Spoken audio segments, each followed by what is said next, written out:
The following may contain language which will be offensive to some people and inappropriate for children. The topics discussed may include drugs, alcohol, or be sexual in nature. This show is intended for mature audiences. Listener discretion is advised. I'm serious. It's dirty. Really, really dirty. Still here? Then pour your favorite beverage, sit back, and let's get this fucking show started.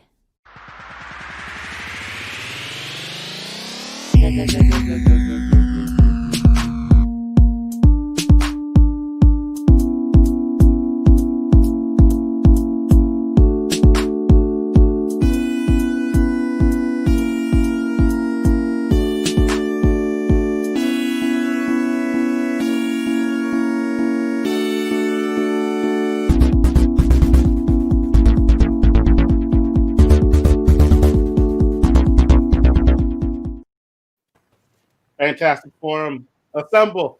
Skills in the Fantastic Forum, the premier show about comic books and your live weekly discussion about the entertainment industry and friggin' geek and nerd culture. Welcome to Fantastic Forum. You got the usual suspects in the building. First and foremost, he is a riddle inside of an enigma, trapped in Chinese finger cuffs. You don't know him. You love him anyway. He's our silent assassin, Jay. Hey, what's up? Next, he is our intrepid senior reporter. He's next in line for the cow. He's our resident Dark Knight detective. It's Oz. I just realized that Bane is holding a sign that says "Free Shrugs." Oh, geez. That's why he's shrugging. Yeah. Look, my brain thought hugs because that's what you're used to. And I thought he was like, nobody wants to hug me. Nobody wants to hug me. Just now, I saw that it said shrugs, and it's just mind blown. This is why I had to go back in. Next, he is our backbone, our pillar, our strength of Fantastic Forum, the non-invulnerable brawler and resident strongman, Moses Magnum. Hey. And as for myself, my name is Lawrence Young. They call me Mayor Young. Welcome to Fantastic Forum. We got a great show for you today. We are going to be reviewing Bust #1, indie comic Kickstarter, or kickstarted a little while back. We will be talking about issue 1 of that today. We'll also bring you the latest and greatest in comic book news, and of course, whatever else it is that you all want to talk about. But before we do all that, we want to make sure that we thank Mr. Scott Rubin, who without him, this show wouldn't be possible. So thank you, Scott. Hope you're doing well, man. And we want to go and make sure that we tell you how it is that you can get down with Fantastic Forum if you want to join in on today's show. So take it away. Want to get in on the action? Call Fantastic Forum on Skype and join the fun. Too shy to call in? It's okay. You can join the Discord chat room available at FantasticForum.live. Join the party. You know you want to. When she says FantasticForum.live, it's like when the hyena says Mufasa. You know, it's like, ooh.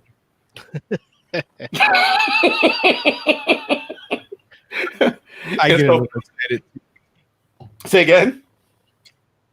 I get a little excited too. There you go. It's hilarious. It's like the funny part is there's a whole generation of people that are like, I saw Lion King. I don't know what you're talking about with hyenas, because they saw the live action Lion King. They didn't have hyenas? They're hyenas, but wait, are there hyenas? If there are, they definitely don't do that scene. No, there are hyenas. They don't do the scene. That is what happens. There are hyenas. They don't do the scene. Also, there is no live action Lion King, unless you mean the musical that was on Broadway. That's exactly what I was talking about, actually. No, I was talking about the movie. I'm sorry. I was talking about the movie, and I did. You didn't see the air quotes, but that's a live action. Because yes, I gotta look at the people. I can't look at you. I understand. You should look at the people. The people they want to see me from this side. So, as they said, they can't see join us. join us in chat. Jump into the show. Whatever floats your boat. I mean, if you want to call us and you don't want to, you don't have to show your camera or show your face if you don't want to. But obviously, we want to see your beautiful face. You're part of our audience, so do it. But if not, that's okay too. So, what's happening in chat, Jay? Look? We got Tiger Claw saying, "What's up, Fantastic Forum? Wonder Woman 1984 wasn't the only movie we get to see at home, but we will also get to see the new Suicide Squad, Dune, and Godzilla vs. Kong." Yeah. It's interesting because that is one of our stories. Warner Brothers. Should I play the music then? Oh, play the music then, Moses. I apologize. Woo! Comic book news. We should have a comic book like Colonel. Well, not like that, but like I'm out here jumping the gun like I've never done this show before. Who's this guy? We need a new host. This one's broken. Send him back. I agree. Warner Brothers announced they're going to release their entire 2021 movie slate on HBO Max for a simultaneous release with theaters. But I mean, at least in the near term, a simultaneous release with theaters means it's on HBO Max. By Larry's logic, HBO didn't think Dune would be as successful as another movie.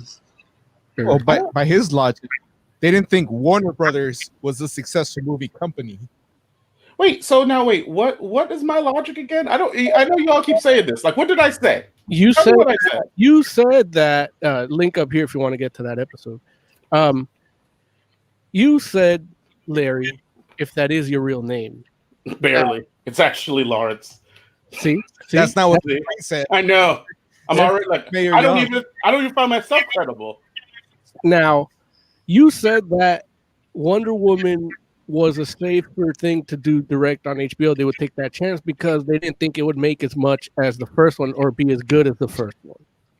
I don't think I said that. I think that I said that I don't think that this movie is going to be as good as the first one. And I think that most people feel that way.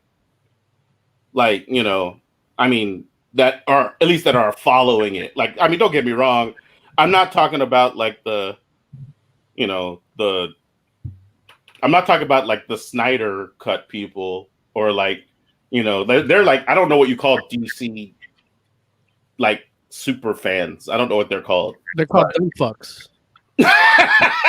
Listen, I'm just saying, like, yeah, there's a contingent of DC fans out there that are like hyper, all about DC that feel like, oh yeah, everything that comes out is good. Like, the same people that think Wonder Woman 1984 is going to be a better movie than Wonder Woman are the same people that are like, will defend Batman v Superman. It's like, that's not a good bar to me. And it's all personal opinion, obviously, but I'm just like, somebody that's going to tell me that, or that will try to sell you that, Man of Steel is a good Superman movie. It's like, nah, man, listen, your whole taste is all skewed. You know what I'm saying? Like, we're not even talking about comic book movies at this point. You know what I'm saying? You're talking about something different.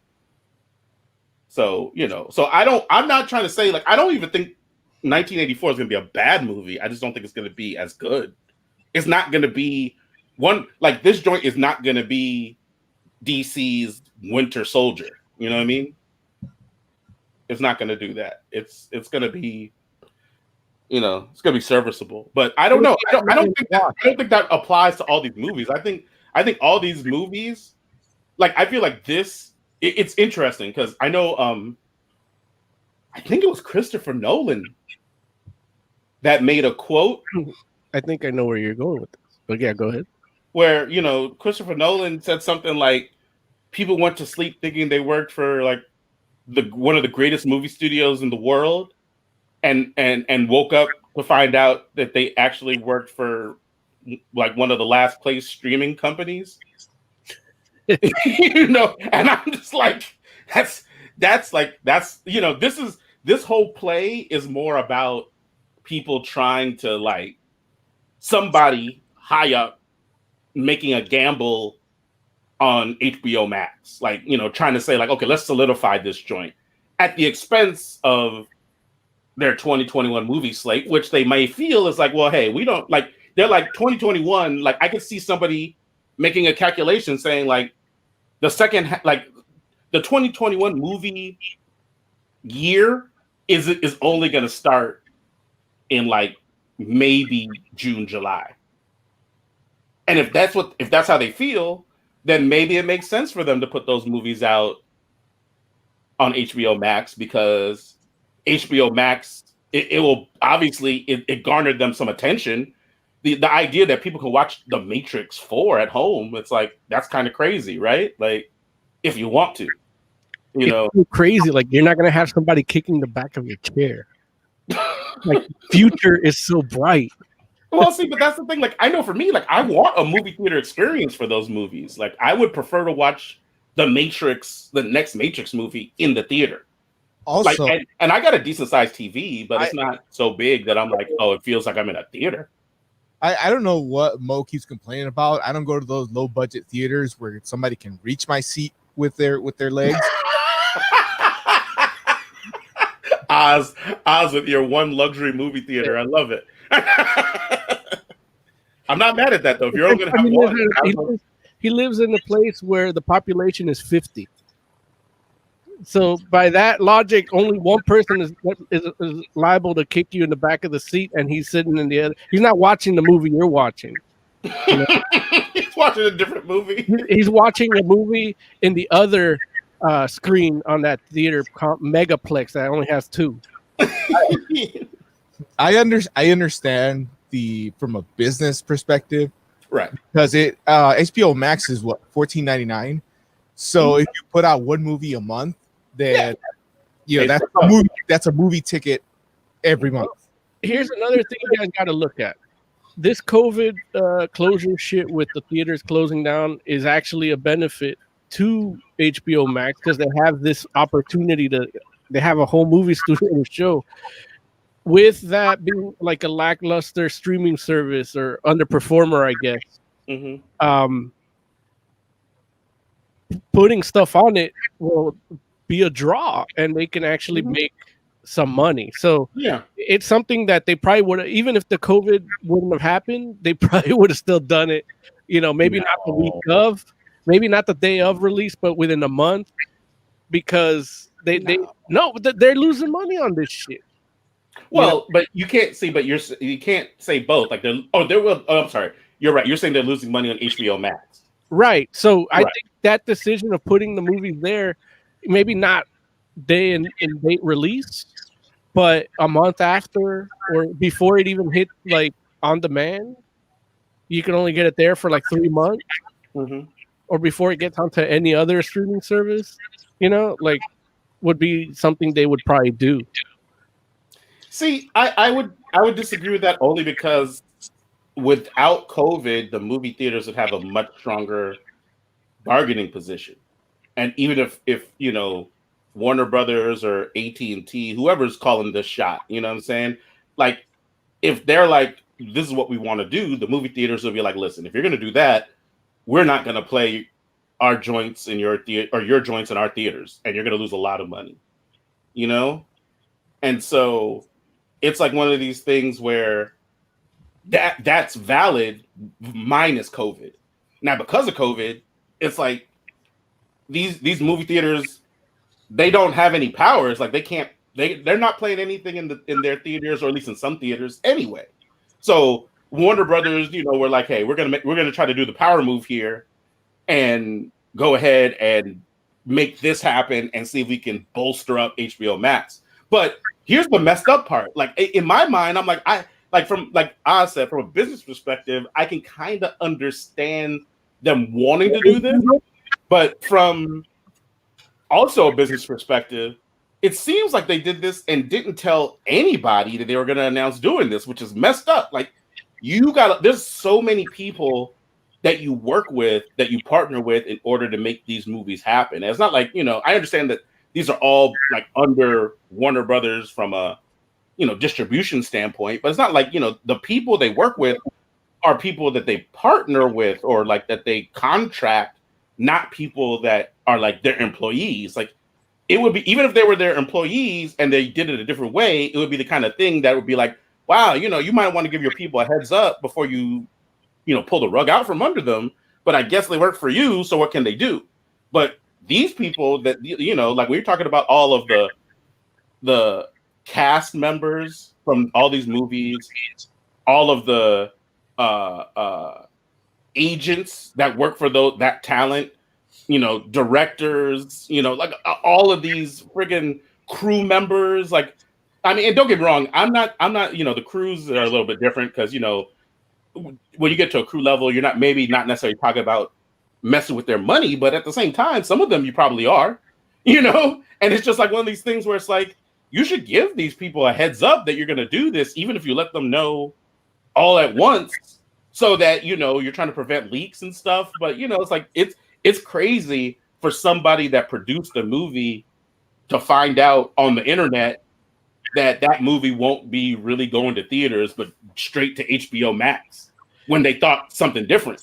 There's another aspect too where streaming rights and things like that, residuals and shit, that comes into play that if they didn't know, that probably wasn't even ironed out, we saw it similar with Comixology Unlimited, where they started streaming a bunch of shit or on-demand shit without actual money, and the creators aren't getting any of it. Yeah. The thing is, it had to be like, if you want your movie to go to theaters, it should be in your contract. And if it's not, like, well, I guess technically it is going to theaters, right? Right. And that's the thing. That's what New Mutants did. They had it in the contract. That's the only reason New Mutants even came out. Right. So I don't know. Maybe they should have negotiated their contract better. No, see, but I think that's. I mean, you can say that, but it's not the common practice, especially considering that it's like when they started making the movie. I mean, was HBO Max even there? So here's the thing. This goes back to what I always go back to. Well, by the way, Lazy Fuck 420 is waving at you, Larry. Oh, hello, Lazy Fuck. It's actually Lazy Fox or X. I don't know. But one of the things I always go to is there's things that are expectations and norms and aren't on paper. And before COVID, a lot of these things, that's just how you do business. Right. And AT&T or Warner Media is trying to, well, I have a feeling I know what it is. AT&T is like, hey, I got this check to cash. And Warner Media is like, well, we have all these movies that we're going to give you money. But, and so it's kind of like, again, with that Amazon thing where they can just take it. It's you got to get it on paper what the deal is going to be, not go by norms. But when the norm is just a big industry that you're just used to doing it that way, you don't think you even need to put that in the contract, Especially considering it's like, I mean, at the very least, it's like, a lot. Well, I won't say a lot, but some of these movies are movies that were. No. Most of these movies were being made before COVID, right? So it's like it takes about 5 years to make a movie. Oh, okay. Look, but let's say that the place where you're going to make the most of your money is at the theater. So that was the deal. Like, you didn't have to be like, okay, well, let's make sure we put this movie in the theater. Like, that's not something that you should have to put in your contract, because that's where movies go. It's a movie, and it's like, don't get me wrong. I know that there's a such thing as a TV movie, and there's also movies that get made strictly for a streaming service, but that's a whole separate deal. It's not your major motion picture deal, So it's kind of like, should have had it so that it goes in the theaters first. I mean, okay, but I guess what I'm saying is, it's like This stuff It was- is unprecedented. And yet Like- everyone was under the understanding this was going to go to theaters first before anything else, and then I'm sure people were going to try to negotiate what rights or whatnot to streaming after the fact.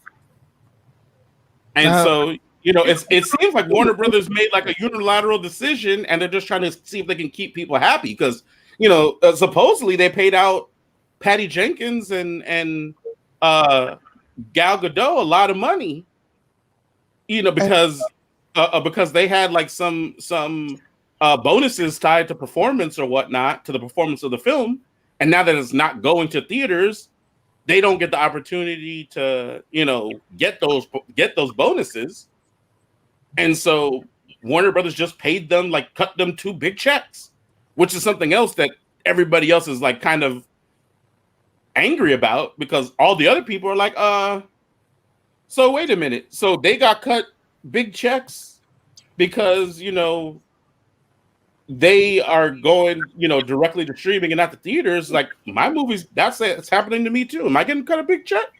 Yeah, I mean, Dune potentially could have been bigger than Wonder Woman 84, and could be like they're not. I don't know if Oscar Isaac is getting his bonus. Yeah. You guys, I don't know. You guys sound crazy. You guys are like in 2020, nobody. Okay. When was this made? In 2017, nobody was making contract decisions on streaming rights. Now,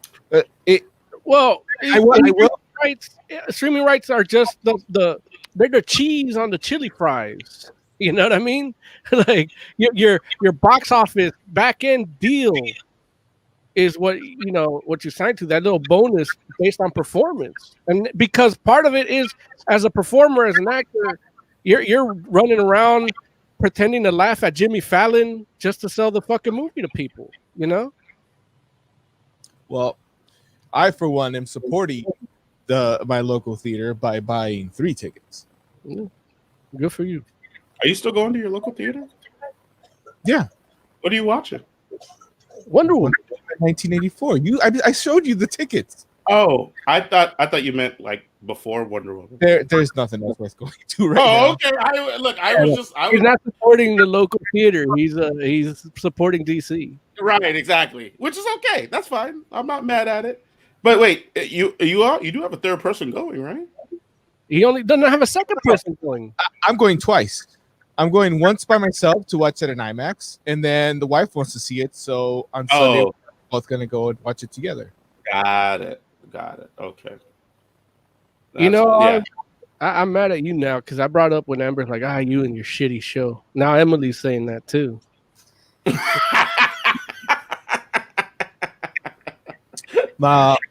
Mine gets more mad at me now because for me to do this show, I literally take the internet and put it on its own router so that she can't access it and slow anything down. Because it's so shitty. So yeah, she hates the show even more because now she can't go shopping. Oz doesn't get his theater seat kicked, but he also has to bridge 5 devices to make one internet. But my movie theater sells alcohol, so I get to disinfect from the inside. Oh, there it is. COVID free. Hey, you act like you never took alcohol to your theater here. I mean, we have plenty of theaters here that sell alcohol. No, but even before the fact, like. Got you. True. 211's in the purse. Like, no, there it is. 211's little. These are your best friends. Like I remember one time, Health potions. Bought a Four Loko before I went to a movie, and halfway through, I jumped right into the screen, like into the movie. The worst is when you watch a musical. Yeah. Because then you start narrating it in the musical voice. It was Aristocats. He's walking and talking, and that's the love of his life. And don't get us started on Joe when he gets into the popcorn. Oh Lord! You're with on that popcorn. Yeah. Look, it's different when he's on that movie theater popcorn too. Yeah, that's that. There it is. That's that fake butter. All right. So, are we done with this story? I think I am. I mean, all of you guys are. Well, We all I have guess- HBO Max, so it's not doesn't affect us either way. It's good for us. Like we backed a strong horse. right. We got the strong horse. I love it. The three of you are in LA, so your theater is going to be shut down for at least till January, right? Look, our theaters may never open again. Our theaters can open, and I'm not going.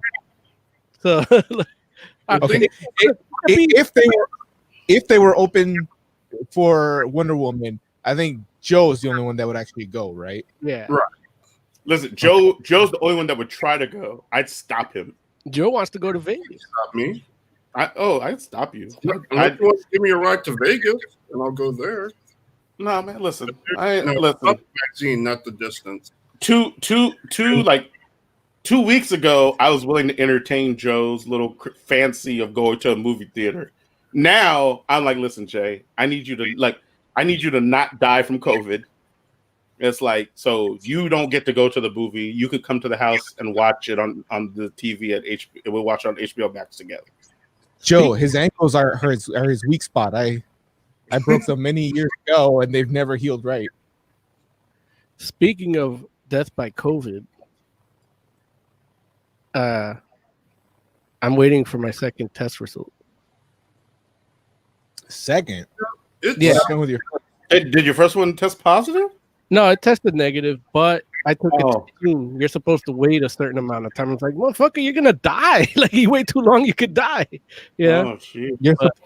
you're supposed to wait like 3 days. Like a guy at my work got sent home because he had a headache, which I guess is a symptom. I think it's a concussion based on what happened hours before he announced he had a headache.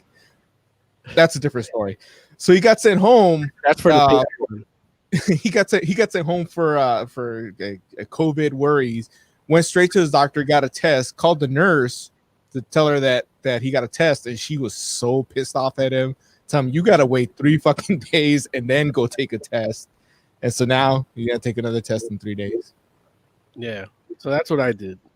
So I'm waiting. I mean, maybe if everything goes well, like they'll let me know right when we're on the air. So you'll know when I know. I'm sorry, fellas. Like, I honestly, I was gonna like not say anything, just because, it. So it actually did turn out that there was one of the patrons, one of the customers over at Jeffrey's, long-standing customer that we all knew and loved. He actually passed away from COVID recently. Name was Alec, real good dude. And it's like really sad just because it's like, he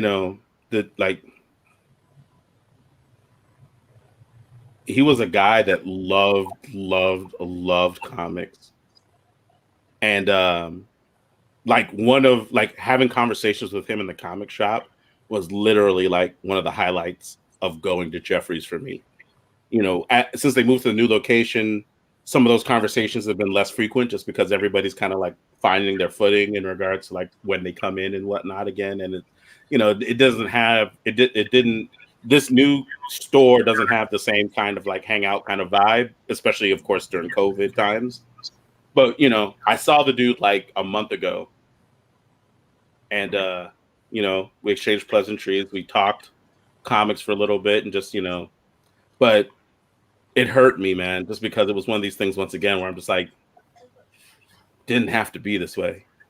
And it's not like I'm only bringing it up now because I feel like I would have felt bad if I didn't say something, just because it's like on my mind and I've been thinking about it. I was gonna try not to say anything until maybe next week or something, but yeah, it's weighed on me, man. Yeah, it's and I'm just like I know you're gonna be okay, Moses. Yeah, but I really want you to be okay though. Yeah, and like I'm just like like same way Jay, like I know you like half jest with the whole movie thing, but I know you half serious too. It's like you gotta be careful As you're listen, him to half serious, he laughs.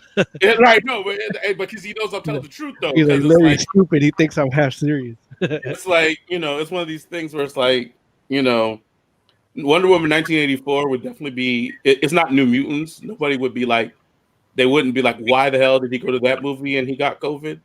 But it's not worth it. It's like, especially since we could watch it at home. So be careful, folks.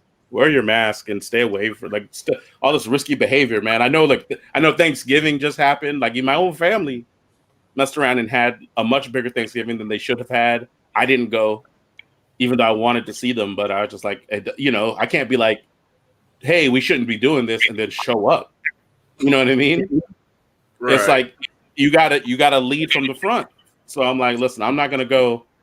And they're going, like, unfortunately, they're gonna do the same thing for Christmas, I think. And I'm just like, it's messed up, man. Because I hope we all come through this unscathed, but I can't see it. Not especially because there's like not everybody's healthy. Well, so it's like, I don't want to get into too long of a COVID discussion, but they talk about pre-existing conditions. One of the pre-existing conditions that people don't talk about is a vitamin D deficiency. Being vitamin D deficient actually hurt your chances with this shit, even if you're like thin and athletic, and 20% of Americans are like that. Another thing is, a bunch of these motherfuckers are like, oh well, if you're gonna die, you're gonna die. It only kills 9%, and it's like, half of those people saying that are mad about that guy Ben and Hillary, like, because 4 people died or some shit. But over here, you got 300,000, pushing 300,000, and they're like, it's just 1%, and it's like. You guys didn't laugh at my that guy Ben joke with that Benghazi, but I was sitting here like I was here thinking, I was like, who's Ben? I knew what it is. Like, I was like, Ben Shapiro. Yeah, I was like, Ben. I was trying to figure out who Ben. I knew you were talking about Benghazi, but I think you're talking about actually a Ben too. you should have asked who Ben is so that I could have delivered the punchline. But about that, it's like you voted. They didn't vote for Hillary because a few people died. Now I'm not saying it's good that they died. It sucked. The whole situation fucked up. But we're in a fucked up situation. All of a sudden, it's like, it's only a certain percentage that isn't healthy, that needs a healing, and it's like it's 300,000 to what 4? Well, like, it wasn't that 4 people died. Is that all these officials lied about the reason for that? Yeah. Okay. All right. Yeah. It's that. But yeah, it's that. Again, it's 300,000. It's 300,000 that could have been avoided, even at least by half, with proper leadership. And for those of you in our audience who find yourself lacking in vitamin D, join our OnlyFans. We'll get you there. No, I will not. I will not be joining you in your OnlyFans. Well, look, I mean, it's Oz's OnlyFans because he's the only one that wants to be on it. Like, actually, I'm vitamin D deficient. Yeah. Yeah. Now you gotta sign up, Jay. I wasn't vitamin D pills. Yeah. It's something they need to check, so they don't just give you the pills. So no, but you can to the hospital. Oh, you mean by the corner store? Yeah, you can do that. It's not going to work as great as the prescription. It's not as pure as clean, but you go depending on how you get what fillers they have. And honestly, take the over the counter and stand in the sun for 15 minutes a day. It's as simple as that. Mo's trying to give Jay that dirty vitamin D. Well, the thing about it is OnlyFans win.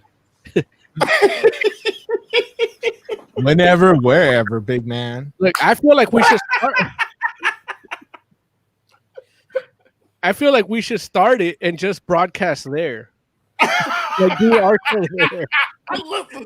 You know how mad people would be if they go on the OnlyFans and they see these 4 squares with us in them? If they actually click on it and see us, they might be relieved. They'll be like, "Oh, fantastic forum, okay." Let's be honest. Only half of us are wearing pants anyway. Yeah. I'm definitely not wearing pants. I'm not either. Yeah. Oz is wearing pants because I saw him walk up. Pants. What 2020 has been pantsless since March. Anyway, all right. What's our next news story? I have a story. Breaking news. Breaking news. Oh yeah, that was it. But it's also a rumor. So look, it might be breaking rumor, breaking fake news. But I'm upfront about it. It is a rumor, but it's making the rounds. So I thought it was interesting that apparently Brie Larson might be recast. No way. What'd you say, Jay? As what? No. Not be Captain Marvel will get recast, is what he's saying. Oh, okay. Either recast or if they want Brie Larson to go gracefully, give her like she sacrifices herself and then someone takes over the power.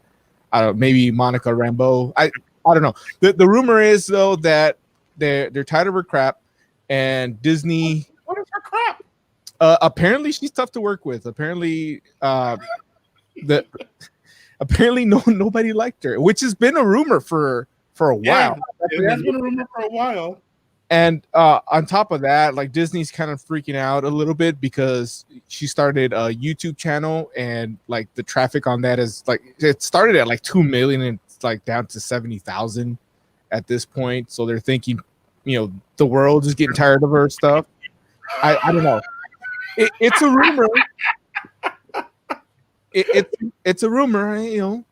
She is straight and white, so I don't know why I don't want to see her on my screen. I guess she's still a woman. Yeah, that only checks one box. She's not even gay. Real quick, big man CJS in chat says, I need Mayor screaming savages. I'm not mad at that. You can definitely have that. I'll let it happen naturally though. I guarantee you before the show's over. I know for the OnlyFans, it'll just be him saying savages while you beat off. While I'm standing there holding my spear. You bought a spear? That's one of his unboxings. Geez.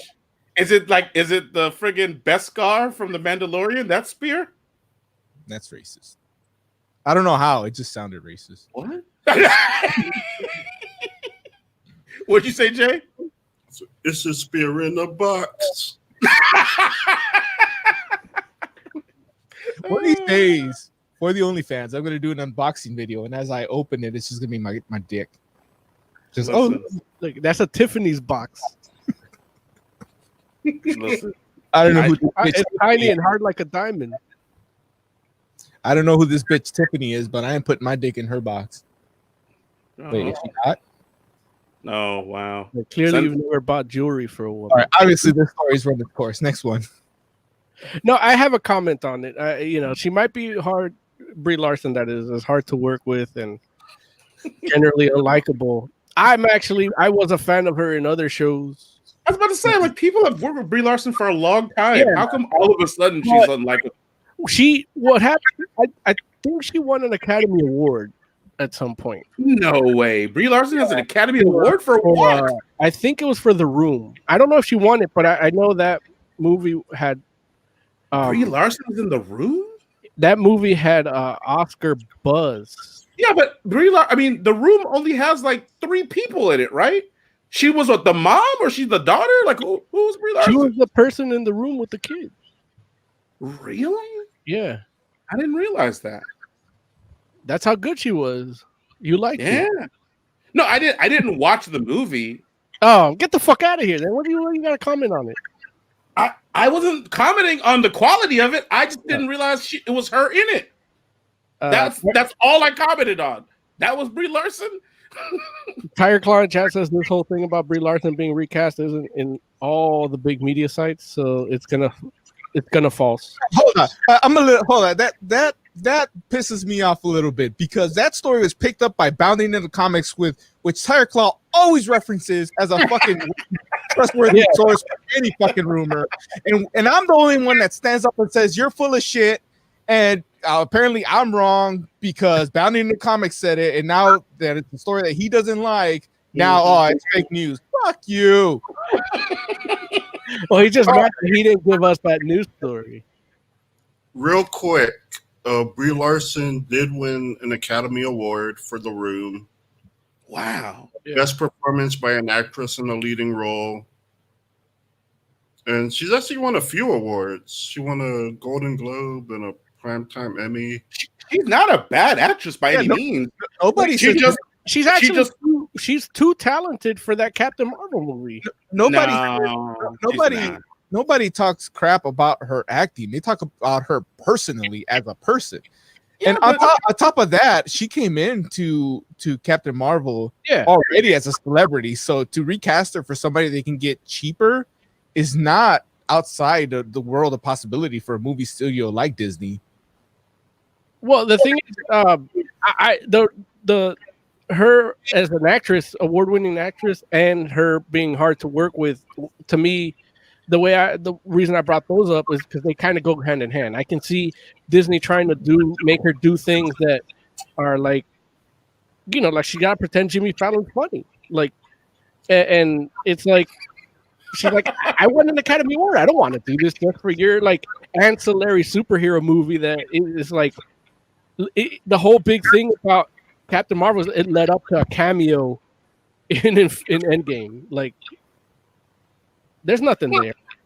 I mean, listen. I'll put this. I'll say it like this: when Captain Marvel first got cast, and that movie started getting made, like everybody knows Captain Marvel was planned to be a franchise, like everything else.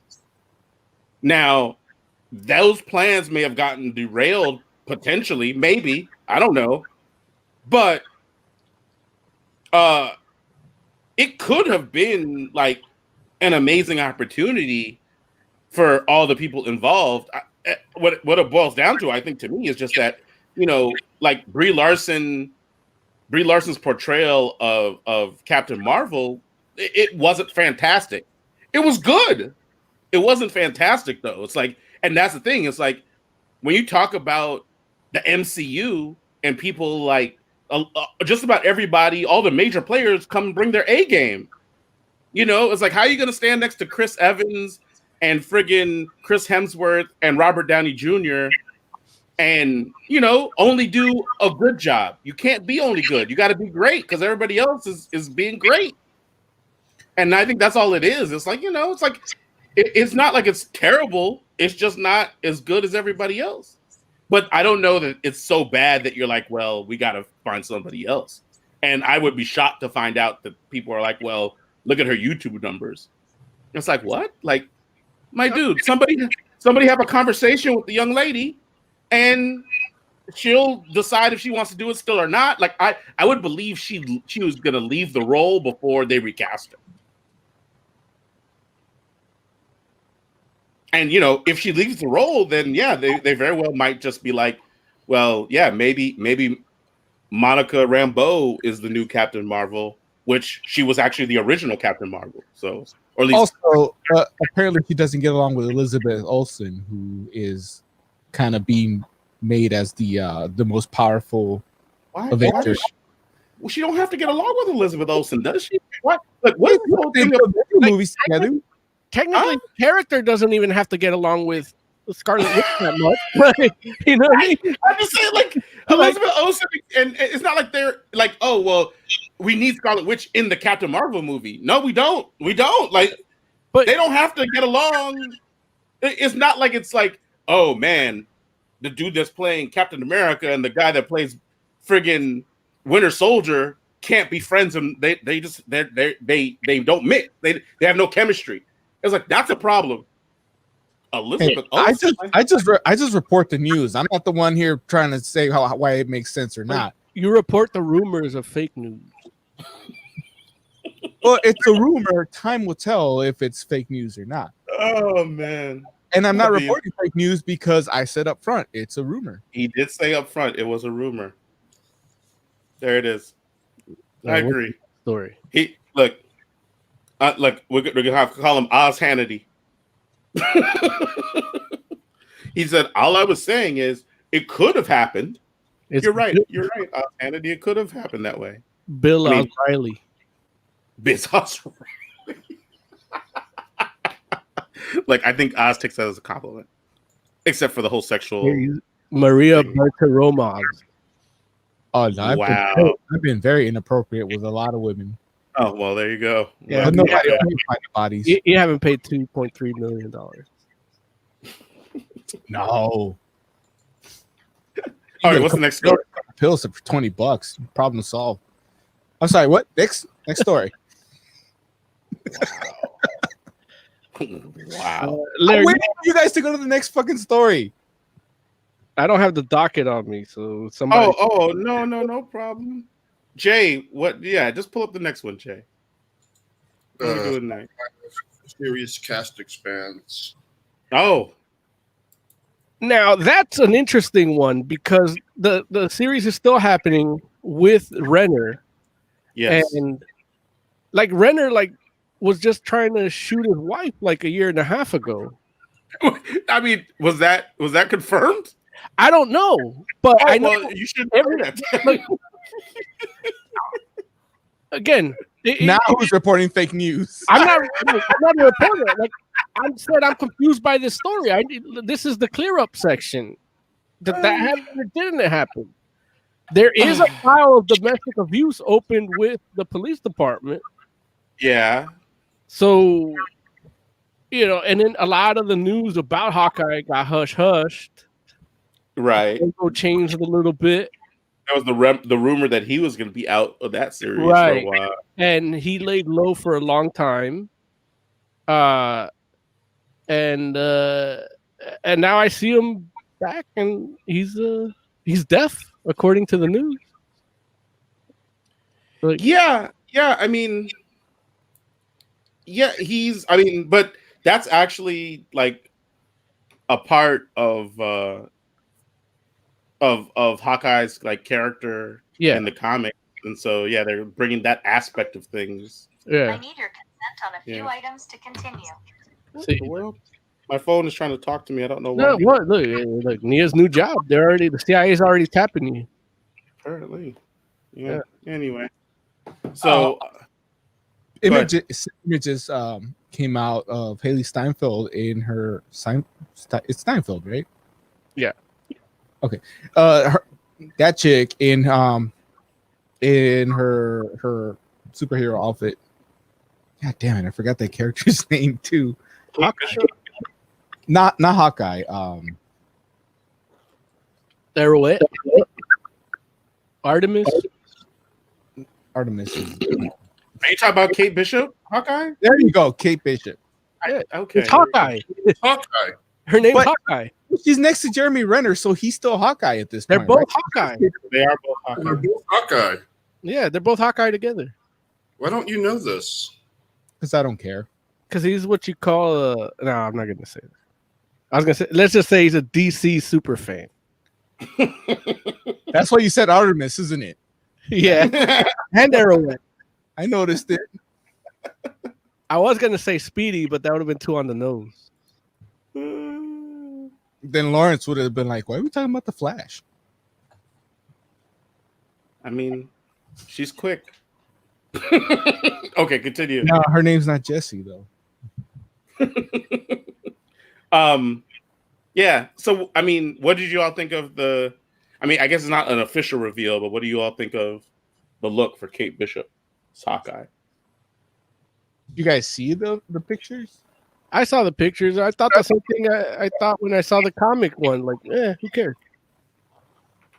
Kate Bishop Hawkeye is actually a really good character. Yeah, but she don't look all that great. Like, it's not like a cool design or like, whoa, this is a new character. You know what I mean?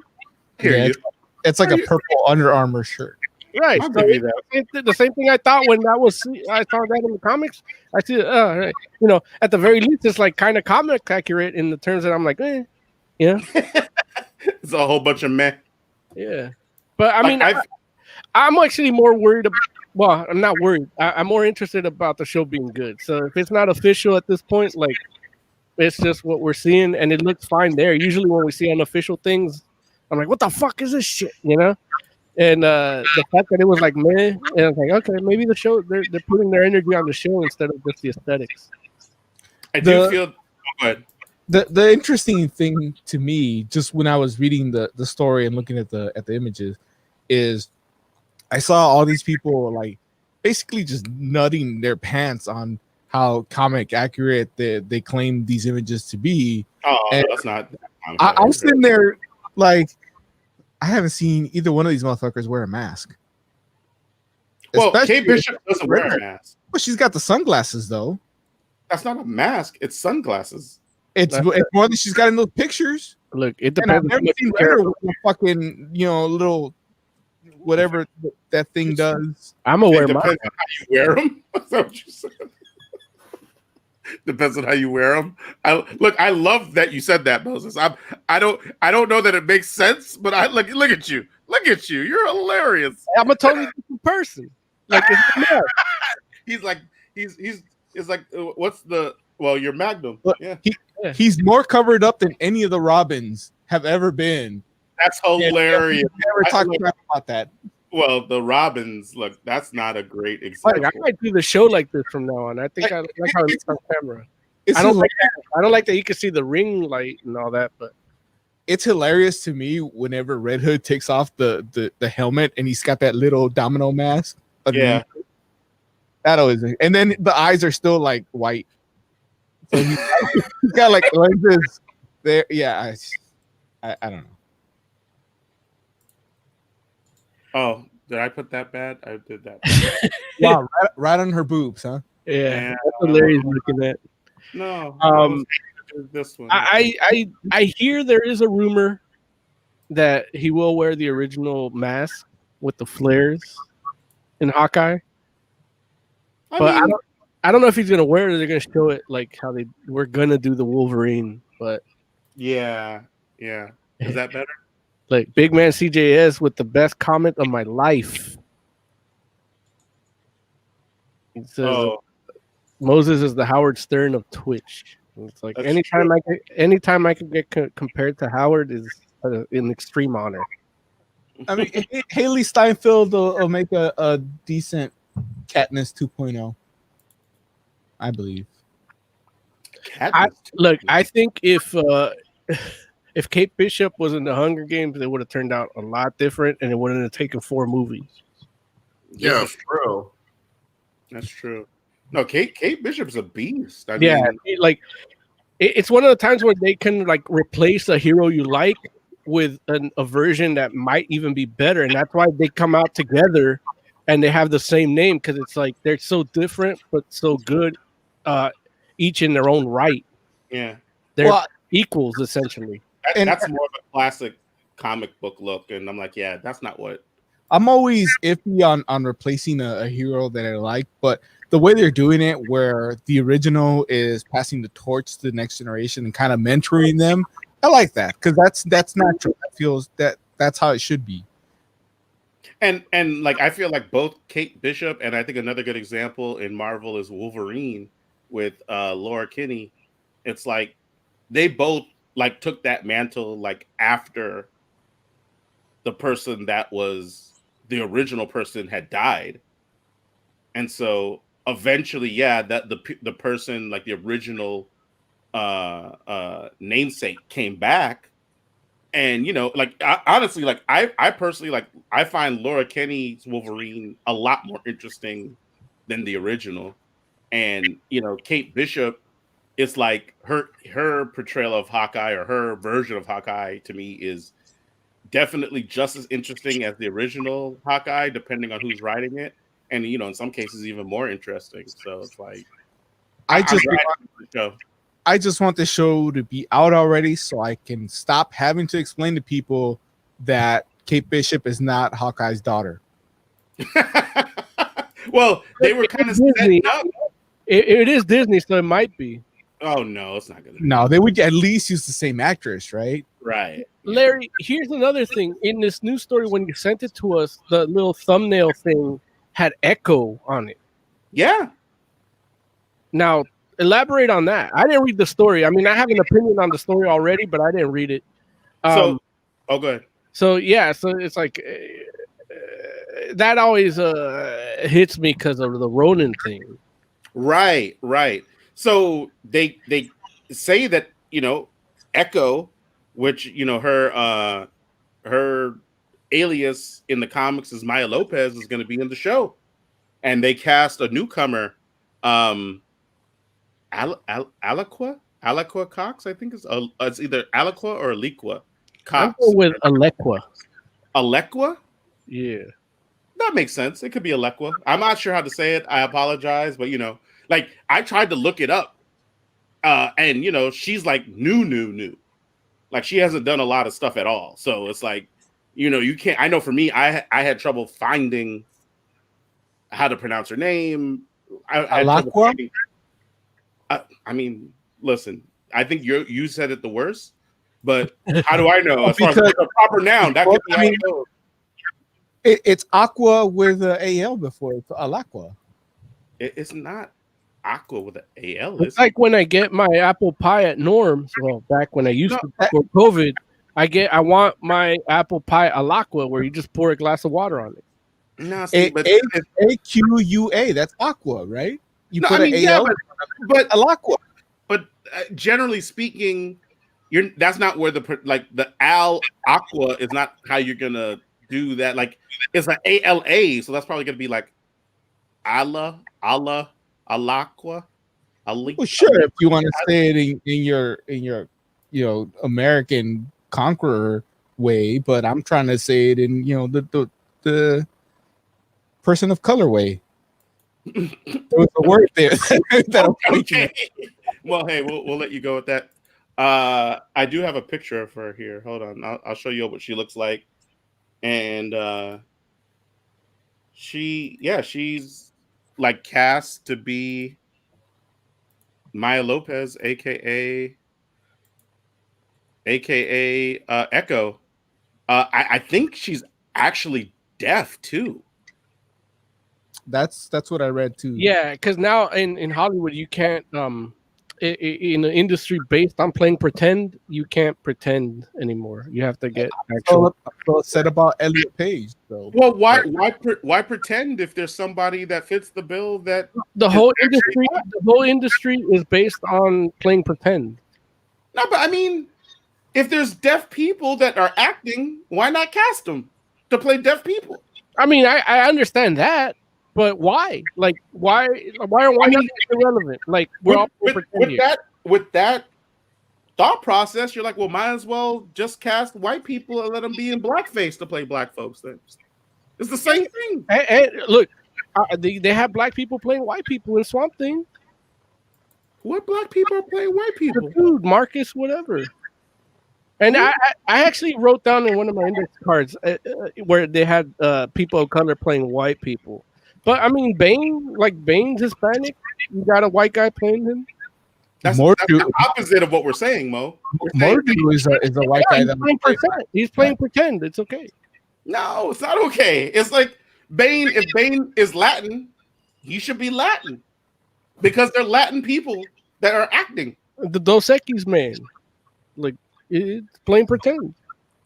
I don't know how that what's the nationality of the Dos Equis guy? Well, the first guy was Jewish, and the next guy is French. But what are they supposed to be? The new guy never caught on. They're supposed to be Mexican. It's Dos Equis. Yeah, Dos Equis is Mexican, and they speak with a Mexican accent, both of them. Like, well, not a Mexican accent, but a white accessible Mexican accent. They don't like sing, drink Dos Equis. They're like, hey, drink Dos Equis, my friend. You know, like. I mean, listen. If it should be a Mexican guy, then I agree with you. Like, let it be Mexican. No, I'm saying it doesn't have to be. They're playing pretend. I disagree with you. Hey. I'm just saying, like, especially like, don't get me wrong. I can see there's some roles where you're like, well, dude, like, let me put it like this. There's some roles where people are like, we tried to find somebody and we couldn't. And I believe that in some instances. But, if you're going to be like, oh, man, I don't know. We couldn't find any deaf people. It's like, I don't believe that. Like, here's the messed up part. Home Chick, like, I know she doesn't have a lot of credits to her name, but she, like, physically, she looks like she fits the role. Right. And she fits obviously she fits the role in regards to the specific aspect of her being deaf, which is awesome.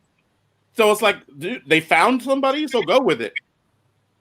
You know? Yeah. But you know, I I'm not gonna I don't know what her ballet or martial arts background is, because I feel that should play a factor in it too, right?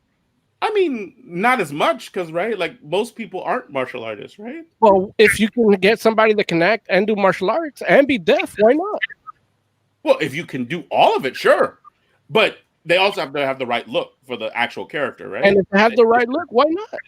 Well, hey, listen, I agree. If there was somebody that had all those qualities and the martial arts background, and she has no martial arts background, then you're right. They should have picked that person. But I don't know if that was the case.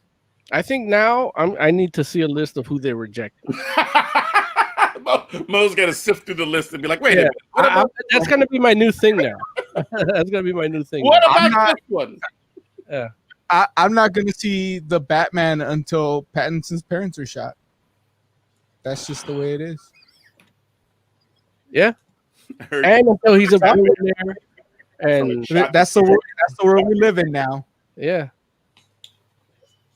I think it's not as extreme as you all would have us believe. Fortunately, Gal Gadot is a goddess in human form, so I can still watch Wonder Woman. But them scary. Well, here's the thing. She's the only person in Themyscira with a fucking accent.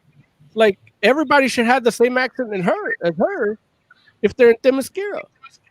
Why? That's actually what they did. All the actresses developed an accent. No, they didn't. They talk more the way Gal Gadot. No, they don't. But even if they don't, why? Like, people grow up in Georgia, they don't have no accents. But she grew up in Themyscira, surrounded by those women, so she should sound like how they sound. No, right? Like what? Yeah. Listen, I know people who grew up in Georgia, and everyone in their family has accents, and they don't have one. Right, but then you also have what's the Black Sabbath singer? What's his kid's name? Ozzy Osbourne and Jack Osbourne. Yeah, Jack and the dog. Oh, the dog. Kelly.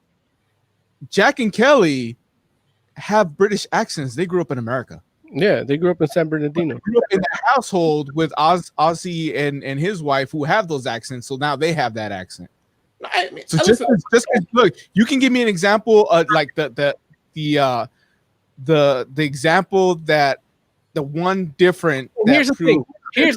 You guys are talking about the beautiful melting pot that is America, but I'm talking about a work of art and performance art that is being presented to my discerning eyes and ears. Man, you don't know what the Mascarans sound like. You're talking crazy. And apparently, neither does Warner Brothers.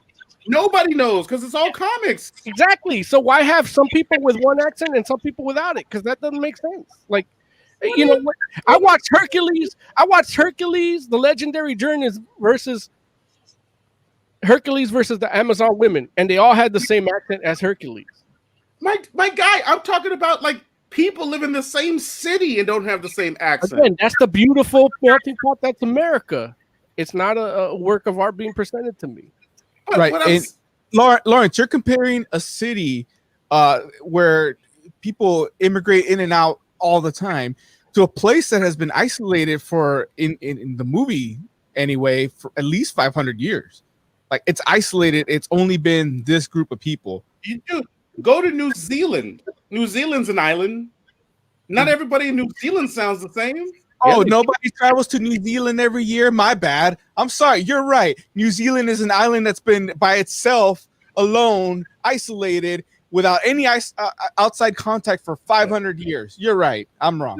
Okay. At this point, we have to disagree because we got to move on to the story. Look, freaking Wonder Woman in the TV show don't have no accent. We're not talking about the TV show. We're talking about the movie. That's a work of art that's being presented to me. Like, there's no separation between characters. Like, it all fits.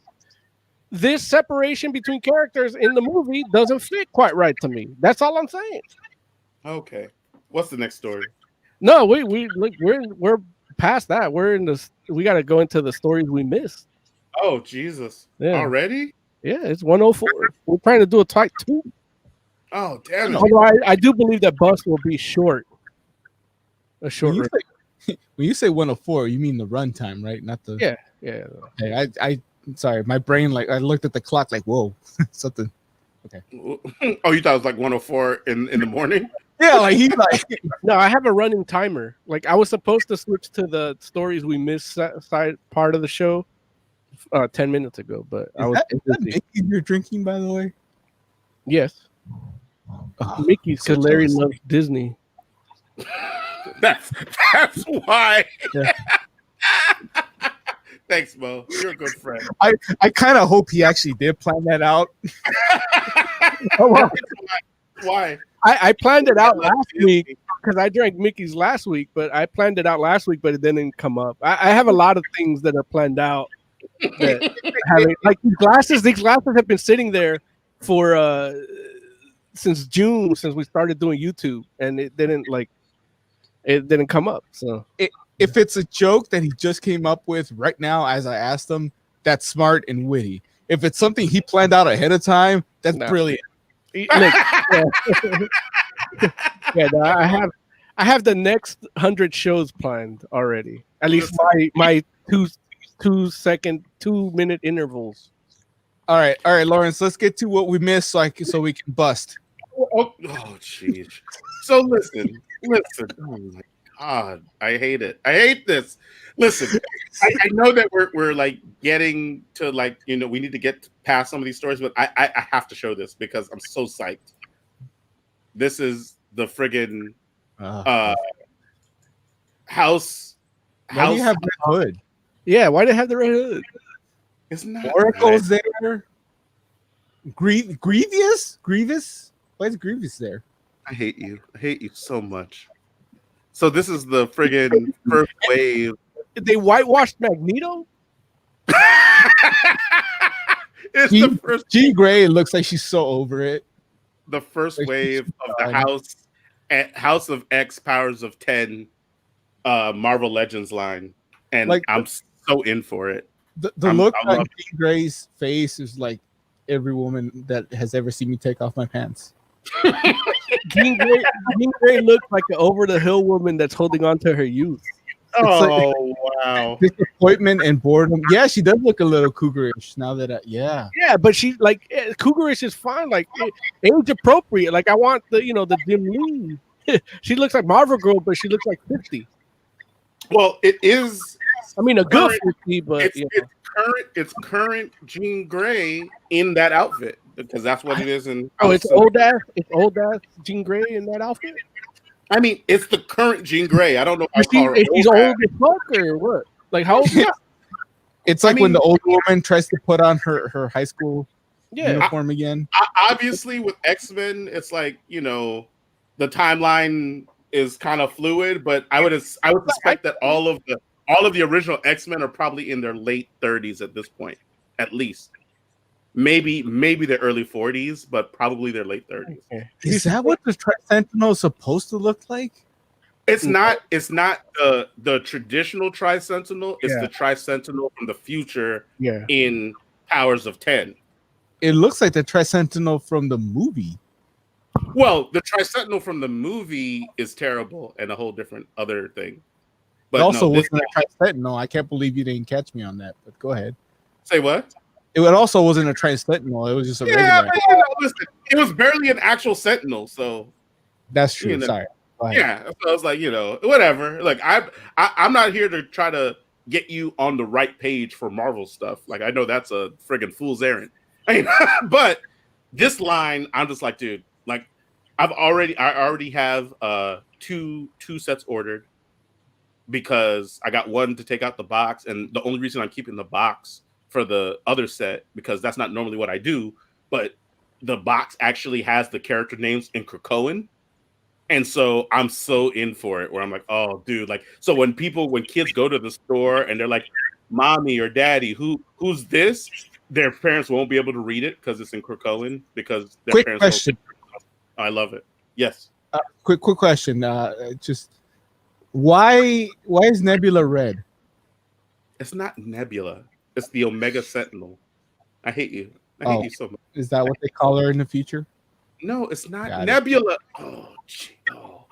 What city does he live in again? I mean, look, He lives in bumfuck Illinois. I'm gonna go find him. I could just imagine Look. Larry asking for directions to bumfuck. Like he done cursed. I'm here one pump away from getting into my bust, and you're just delaying me. I don't like it. So stories that we didn't get into. Let's see. First of all, Tony Dalton's on that Hawkeye cast as swordsman, which is amazing.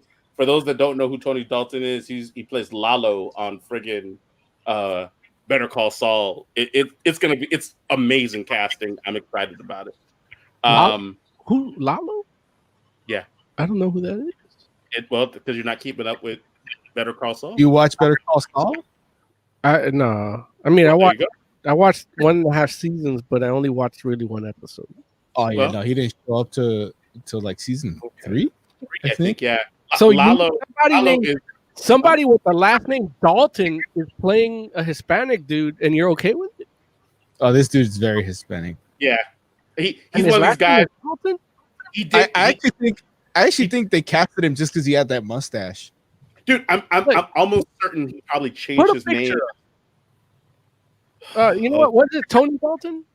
Is that what it is? Yeah. I can get a picture for you. Hold on. No. I got it. I'll be the judge of that. Okay, but no, I'm sure we gotta he's like hire her home when we can.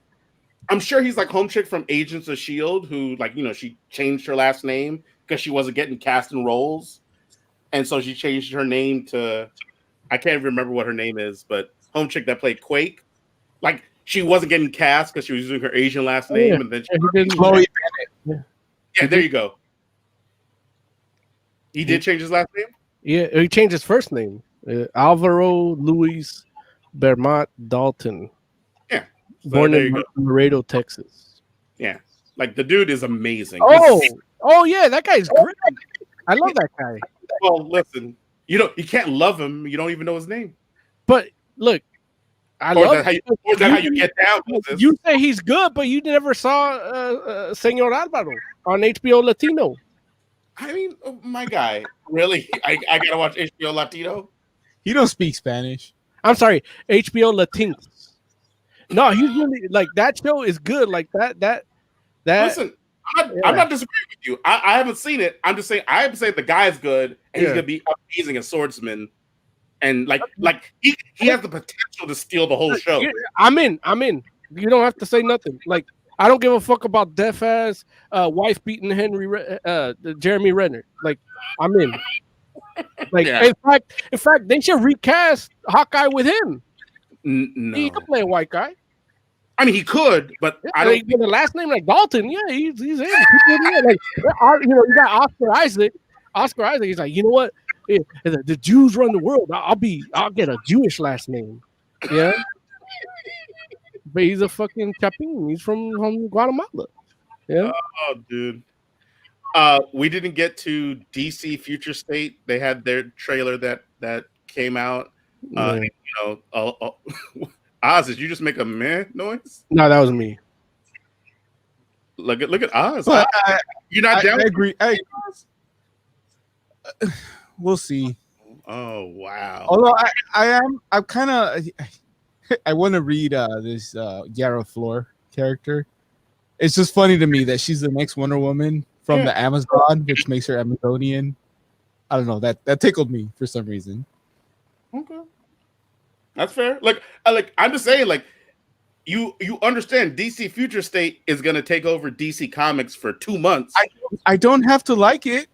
I'm not saying you have to like it, but I'm saying like if you're like, well, I'm not down for it, then you don't read any DC Comics for 2 months. No, I'm gonna read them. I'm not looking forward to them, but I'm hoping to be surprised. Are you pre spoiled by it because of, or not pre spoiled, but like like the whole? Have you bought into the whole SJW? No. DC DC thing? Oh, okay. Nope. It just doesn't look good. I don't want to say anything because I haven't read it. That's fair. I'm gonna read it. I mean, look, if people say, "Oh, the new Wonder Woman is the SJW thing," I'm kind of interested. I want to see. I want to read more about her. So, yeah, I don't buy into that, but I haven't read it, so I don't want to like disparage it because it could turn out to be great. You know? I hear you. Real quick, I do have we talked about Ethan Van Sciver a couple of weeks back, and I did get to ask him because I remember I told you I was going to reach out to him. I did get to ask him about this SJW Wonder Woman book, and I actually recorded his response. Blicke weiß ich, mein Lebenskampf ist nicht umsonst gekämpft. Yeah, that's what he had to say on it. Oh man, Ethan Van Sciver would not be happy about that. He wasn't. You heard what he said? He said something about his pump. Naomi TV show in the works for the CW.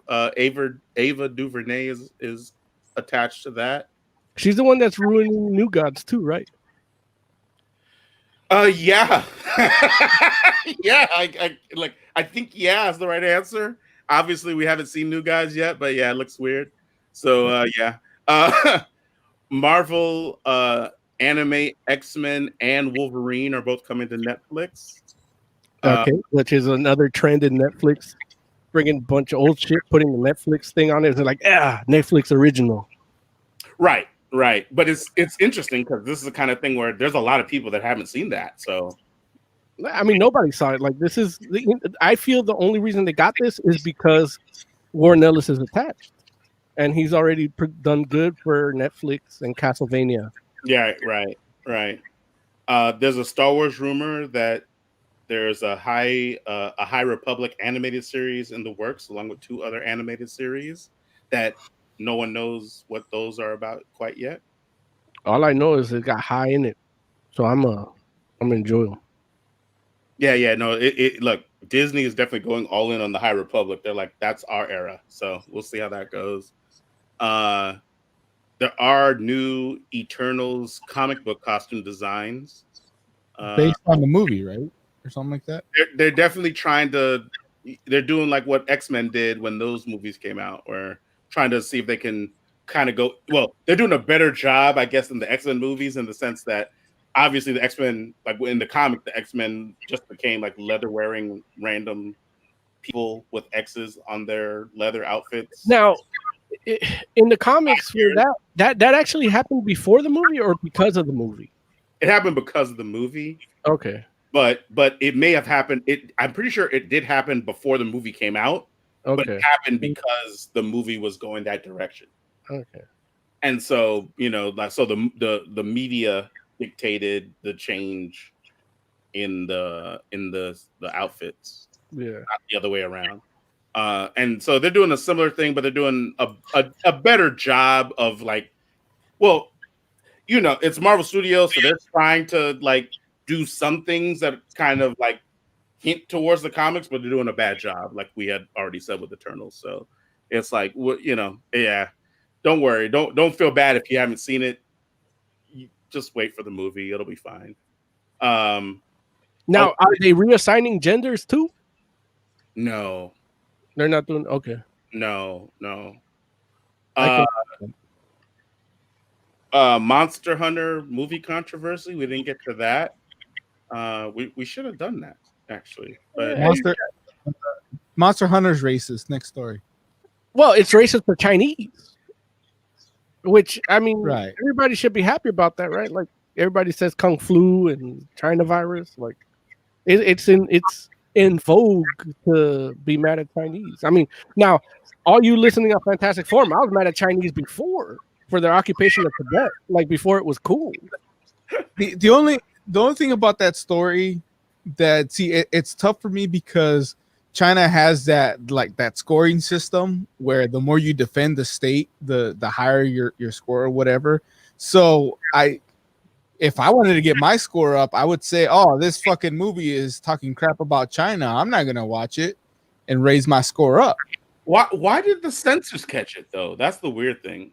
Because it's a silly little joke, and what did they say? The two characters are talking. It's the Asian Chinese character that says this, where like he points to his knees and says, it's like something like dirty knees Chinese, because there's like an old nursery rhyme where you would do Japanese, Chinese, and you do like different, your eyes different way. Like Japanese just have glasses on. Right, like Chinese, Japanese, and then you say dirty knees, and so it kind of related to that. The scene it's been removed from what I heard, but it was a Chinese character making a joke, which to me felt like a black character using the N-word. The way it was done. So I'm not gonna say that nobody over there was offended, because I don't understand the history of that. I'm saying maybe some of them were trying to build up their social score. I don't know. It could be that they could have genuinely been offended. It's tough for me to say, because I don't know. I don't live in that culture. I've never experienced that as a derogatory comment. So I really, it's tough for me to judge. If they're offended and it's been censored, then I don't know what else to say. One other thing that made him mad, as I read the story, is that joke is in English, and for their theaters, the subtitles were changed to make it seem like it was something else, but the ones that speak English like knew what the actual joke was. So then they felt like, oh, they're trying to hide it, but not really, and Westerners are making fun of us. I will say, for not knowing what to say, you sure could have a lot to say about it. For me, I thought, like, knowing Monster Hunter and being I wouldn't say I'm a Monster Hunter fan. I do enjoy the games, but I never played through them a whole lot. But I enjoy, honestly, I'm gonna be real with you, motherfuckers. I just enjoyed the tutorial levels. Like, those are fun as fuck on Monster Hunter. I think I played like 4 generations of Monster Hunter games, and I only played the tutorial levels. I just like that, like, because the game is just gonna be that, just with bigger monsters, But I thought that the Chinese joke would be that the cat is cooking the food instead of being the food. What? The in Monster Hunter, the chef is a cat. That's the Joe thing. I'm sorry. Say it again, Joe. The actual line in the movie is the guy points at his knees and says, "What kind of knees are these? Chinese." See, that's not even as funny as trying to eat the cat. Yeah, Mo's racist joke was way funnier. Oh, jeez. Like, I could write for the Monster Hunter movie. So it'll get better. Other stories we haven't gotten to. Letitia Wright had to have some hard talks with Marvel. Letitia Wright is the actress that plays Shuri on Black Panther. Oh, the anti-vaxxer, right? Yeah, she put up some anti-vax stuff, and so they had some conversations with her. We got our first creative team from a Marvel Alien comic book, so we didn't get to that. I want to get back to the anti-vaxxer thing, but I guess go. I mean, no. We got to move on. Like, okay, I wish I would have gotten to that. The stuff we didn't get to segment is going longer than the stuff we got to. Right. With Transformers Earthrise trailer for the new Transformers, the next installment of the Transformers Netflix series trailer came out, and then X-Corp's X-Men comic spinoff coming soon. And then and Moses Magnum is a comic book character. Yeah, you're never gonna find out about that. Like, I've been immortalized, but you're never gonna find out. We can save that for next week. That's big enough that we can come back to that. Look, I agree. No, I think we definitely should, unless you want to talk about it right now, Mo. Nah, let's just wait till it's a blockbuster movie. Let's start a kick because it was not released, so we should. Hey, you don't gotta put no details. I'm immortalized. We'll talk about it when the blockbuster movie comes out. That's it. That's it. On All HBO. right. All right. Let's play some review music. Oh yeah, I got to do that. Mo's like, make sure you get through this. God damn it.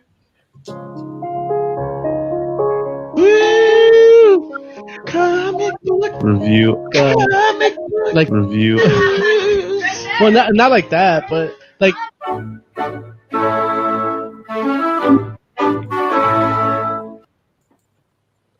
All right. Bust number 1. Moses Magnum. Yeah, bust number 1. I in the first shutdown, I went nuts, got high as fuck, and I just funded a bunch of shit on Kickstarter. And one of the things that came up was this book called Killtopia. So I funded the production of the 3rd graphic novel because these aren't they're issues, but they're independent graphic novels. So this guy Dave Cook and in this case Chris Toole created Bust, and it was one of their projects they had done a couple years back. But the tier that I got everything they made because I'm like, I don't know who this guy is from a hole in the wall, but I like the picture he put on his Kickstarter. It just looked good. Which is this cover? For Killtopia 3. So I was funding the production of that book, so it's not even out yet. So I got all my rewards except for Killtopia 3 with that really awesome art. And I wish I would have pre-produced the segment a little better.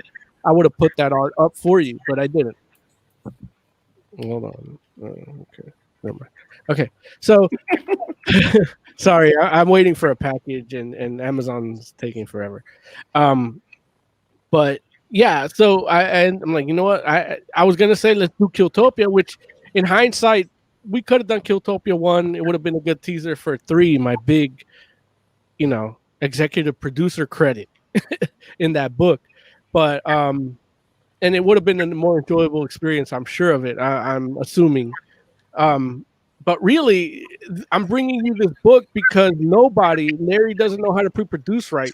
He should have told me that Sandman Lock and Key was coming out today. Like, I would have reviewed that today. Wait, what? Sandman Lock and Key crossover started today. Wait, that's my fault that I didn't know that?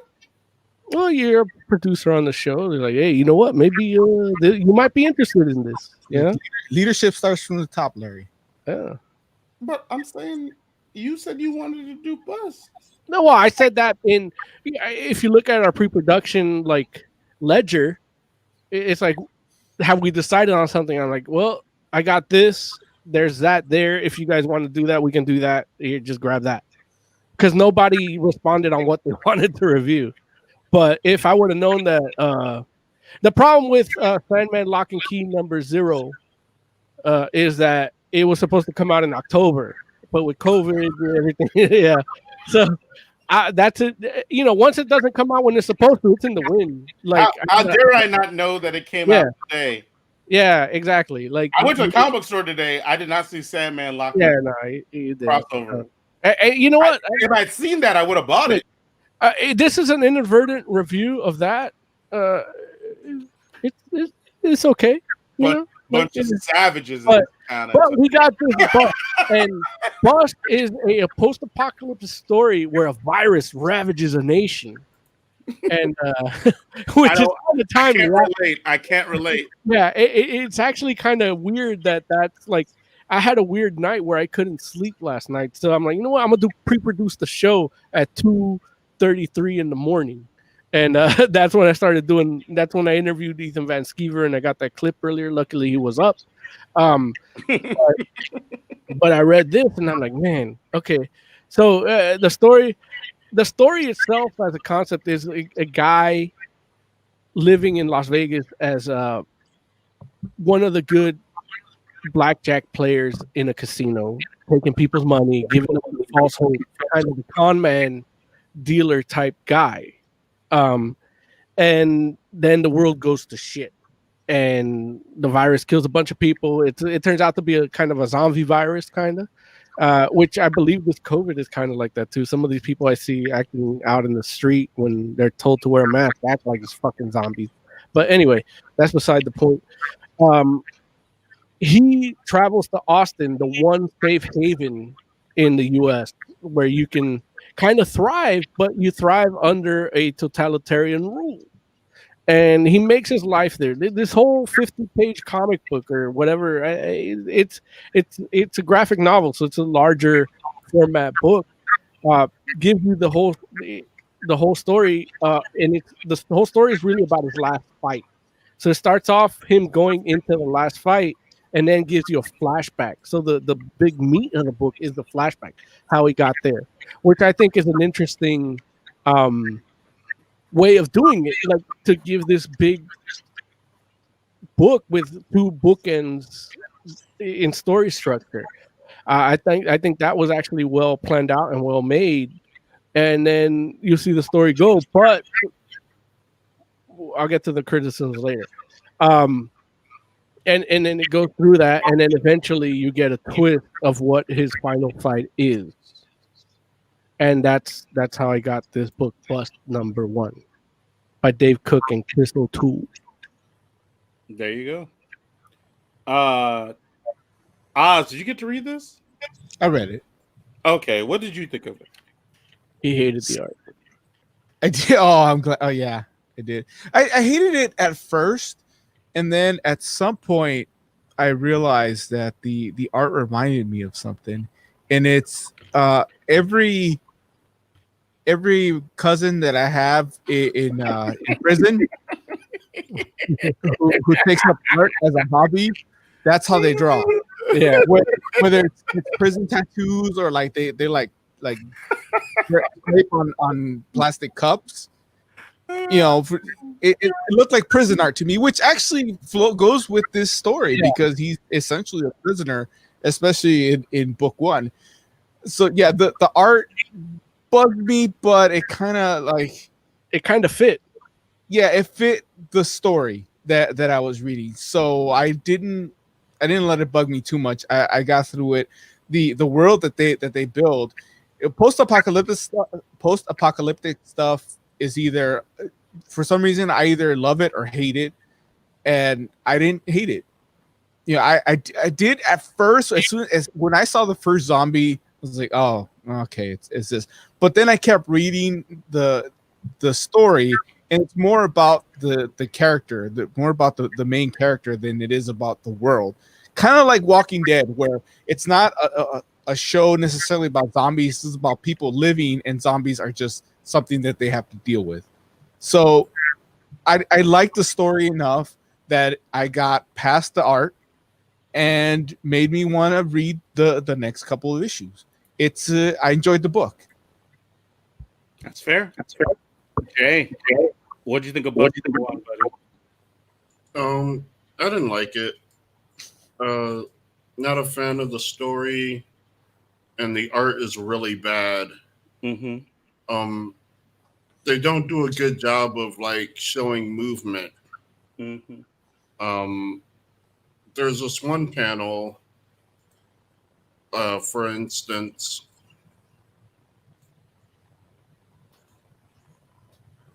where that's the wrong panel. But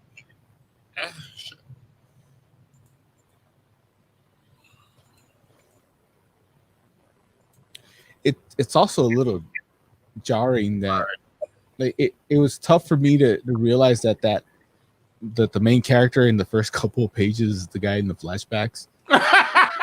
Yeah, no, hey, listen, we're gonna talk more about that in a second, Oz. Let's Jay finish and then we'll get back to that because I'll go into that first.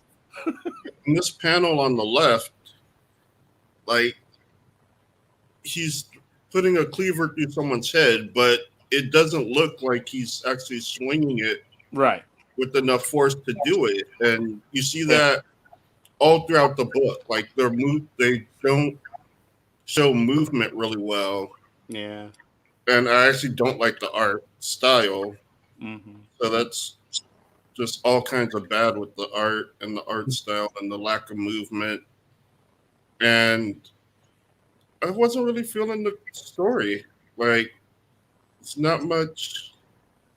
I don't know. I did not really get anything from it. I think the story suffers from trying to do because it's a Kickstarter model. You do one thing, so you want to give them a full thing, and so they want to cram a lot of a full arc of this character. Where I think this particular story, like I'm okay with, I always talk about the Coffin comics, the Brian Pulido comics, Lady Death, Yeah. Hell Witch.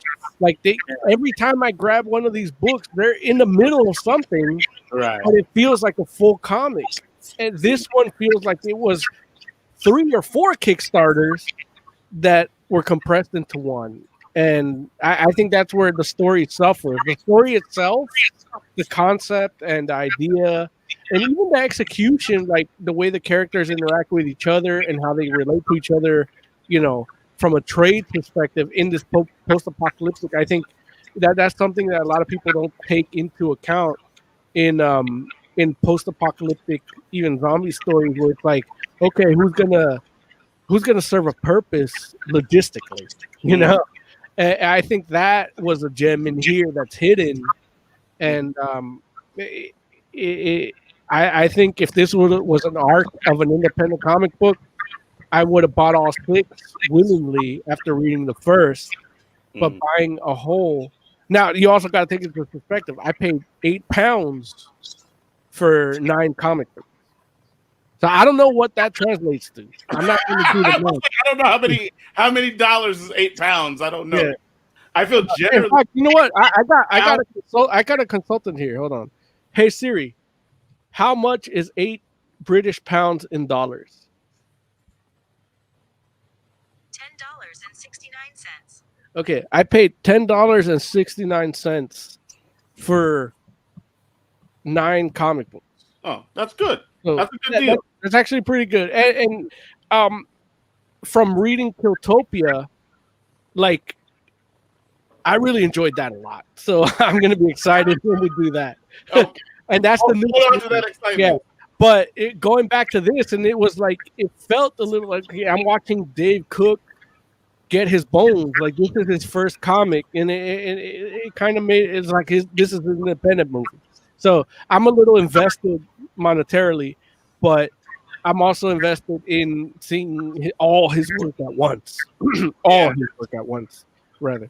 But yeah.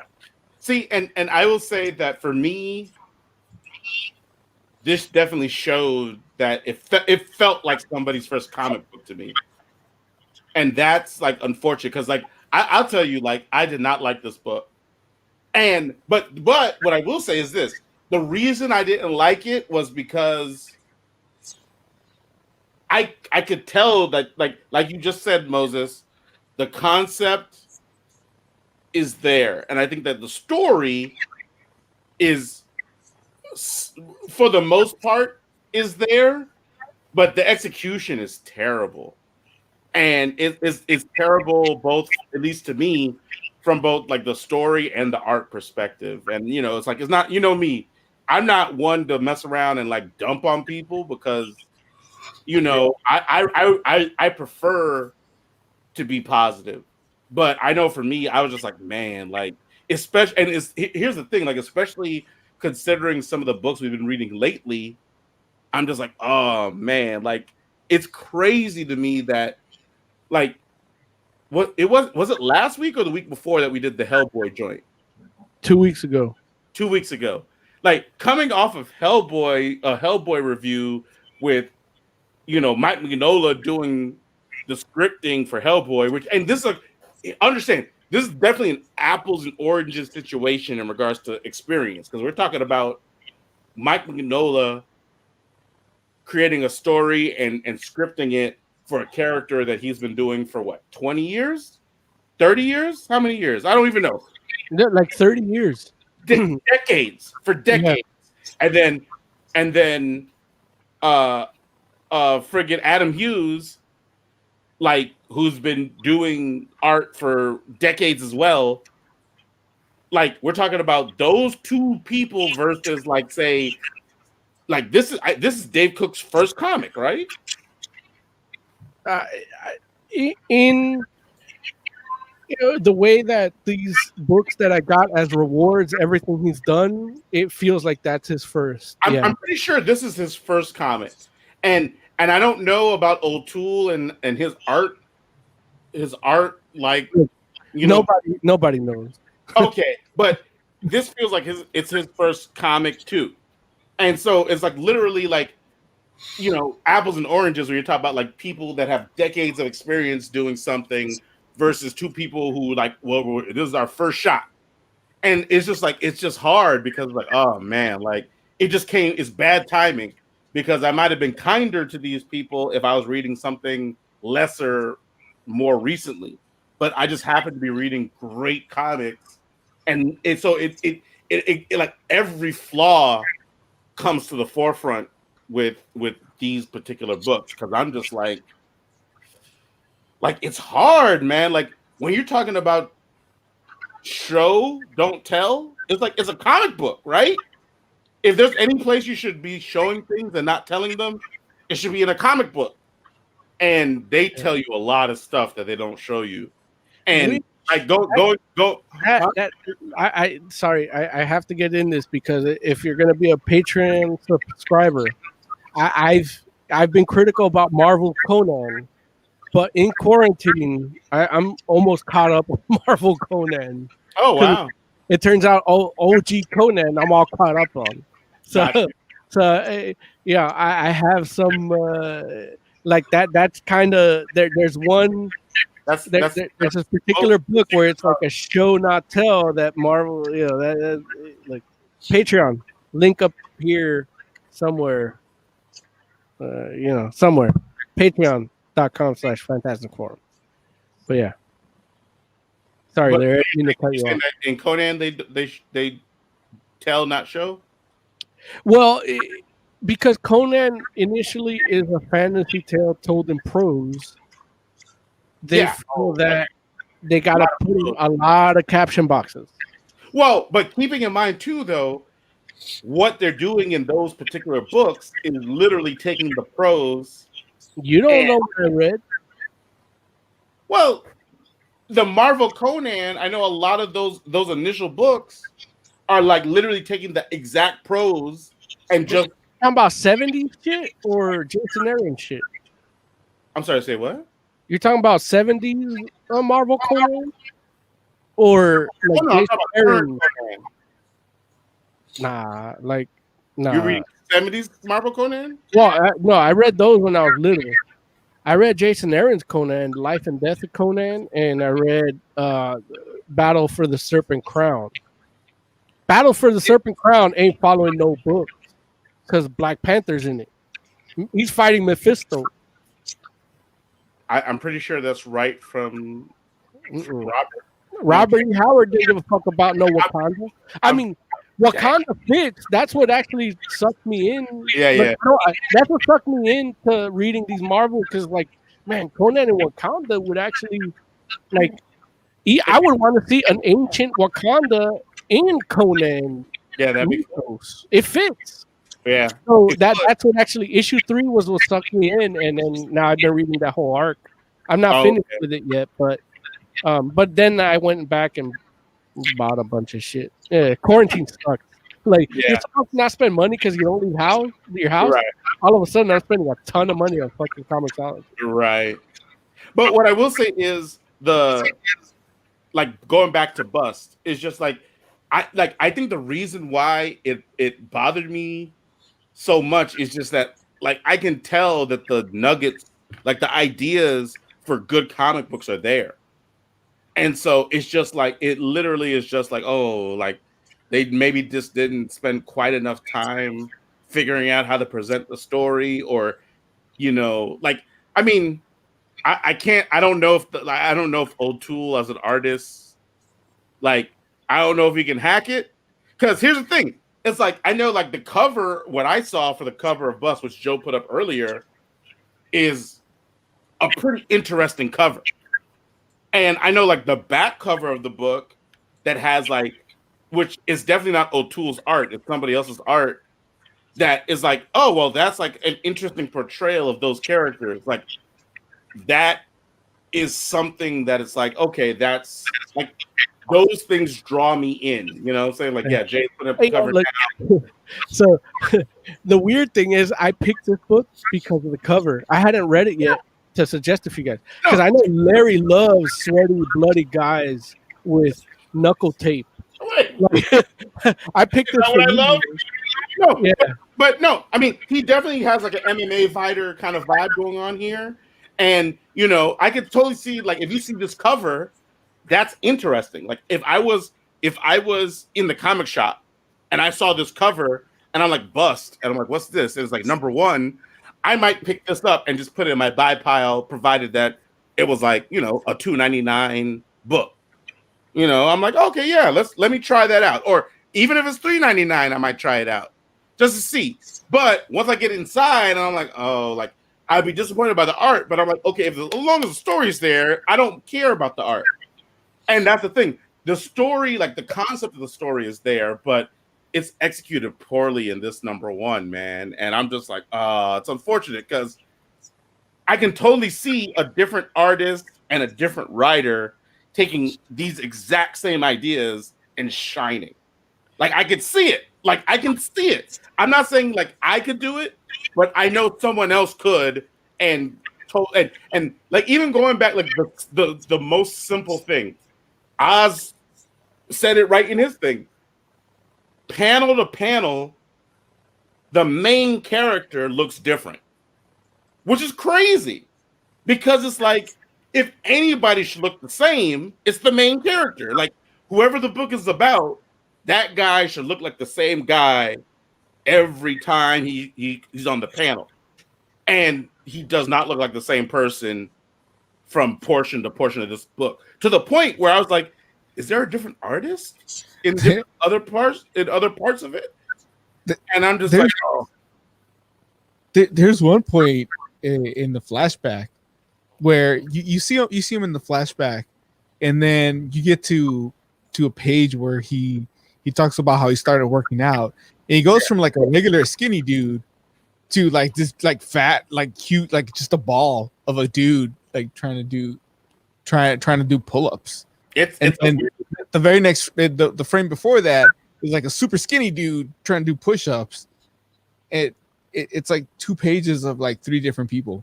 Right. And then here's the thing, like, which is weird because the like secondary characters look the same. You know what I'm saying? Like there are other people where it's like that guy looked the same throughout every portion of the book. Why doesn't the main character look the same? Which is like it's strange.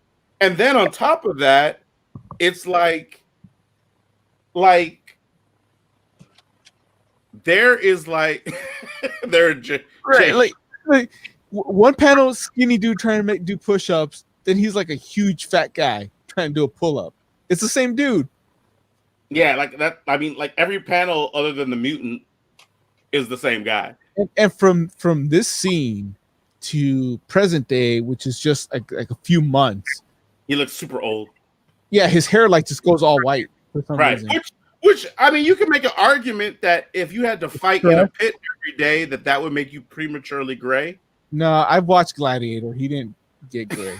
But I mean, Tito Ortiz, that kind of happened to him, like within a year, right? Tito Ortiz is bleach blonde.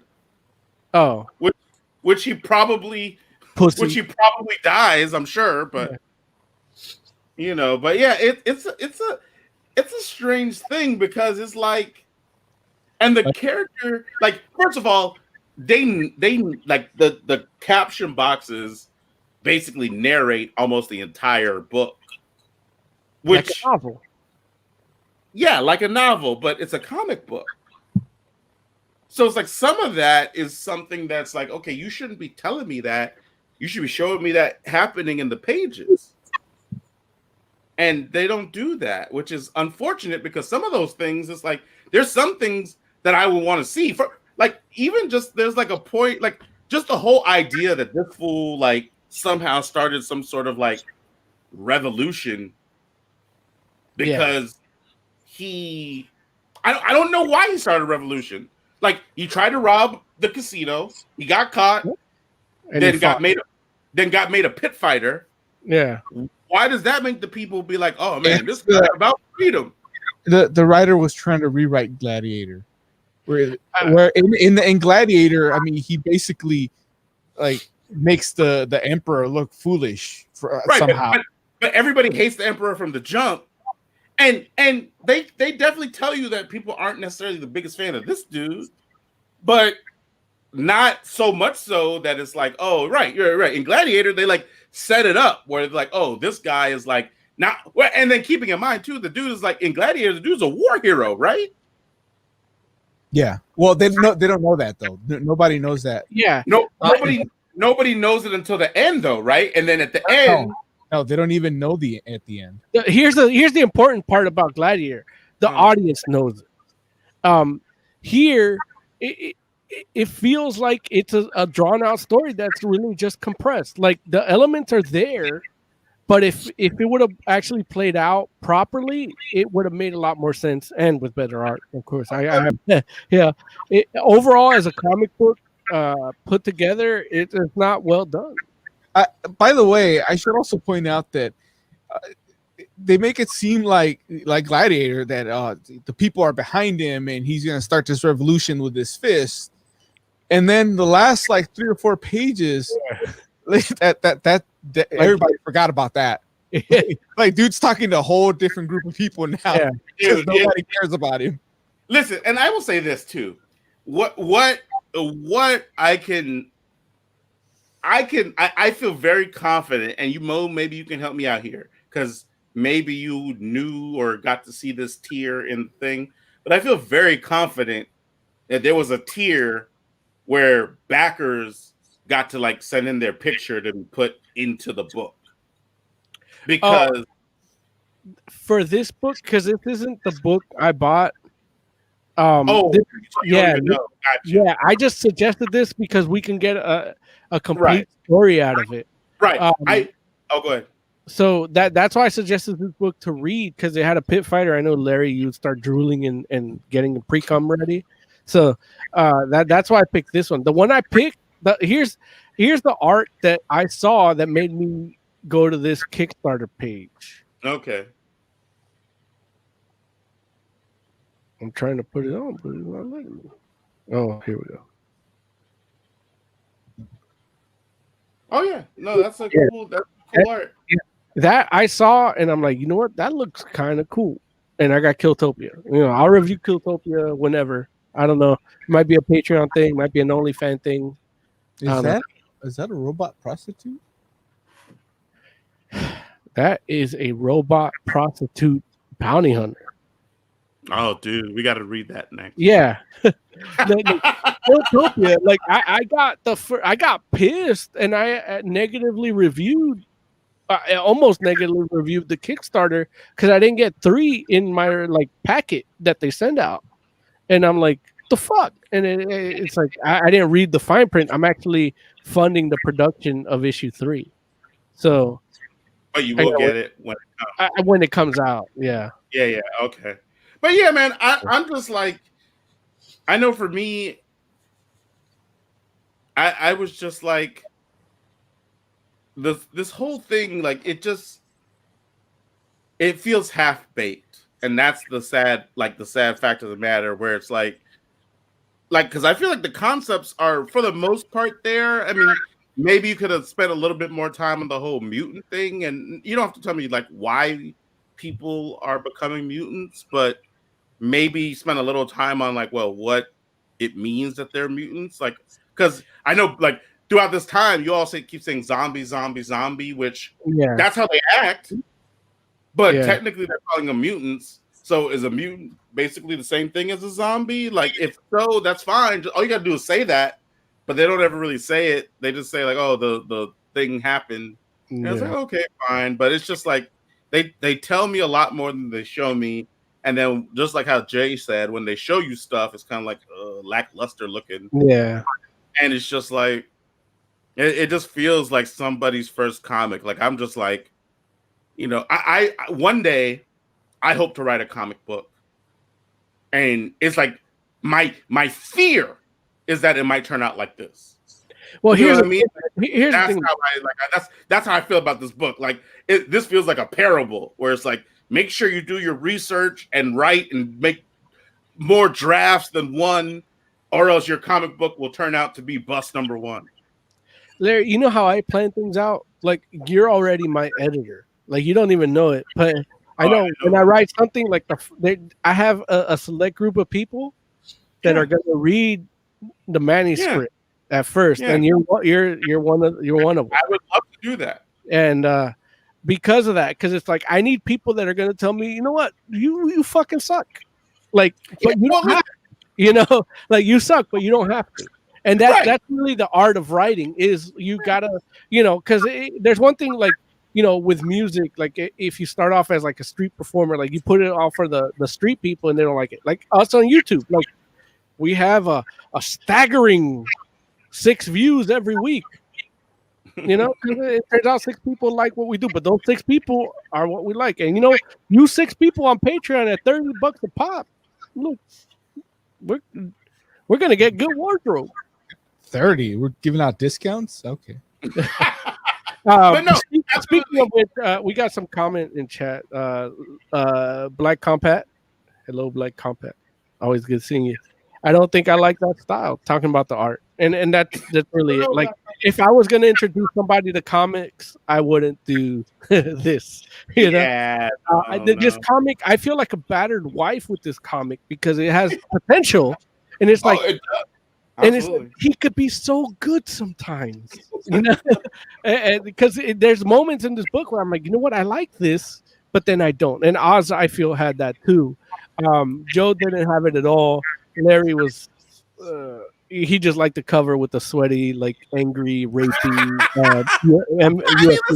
I saw the potential, but I'm like, Dave Cook isn't there in this book, which you know.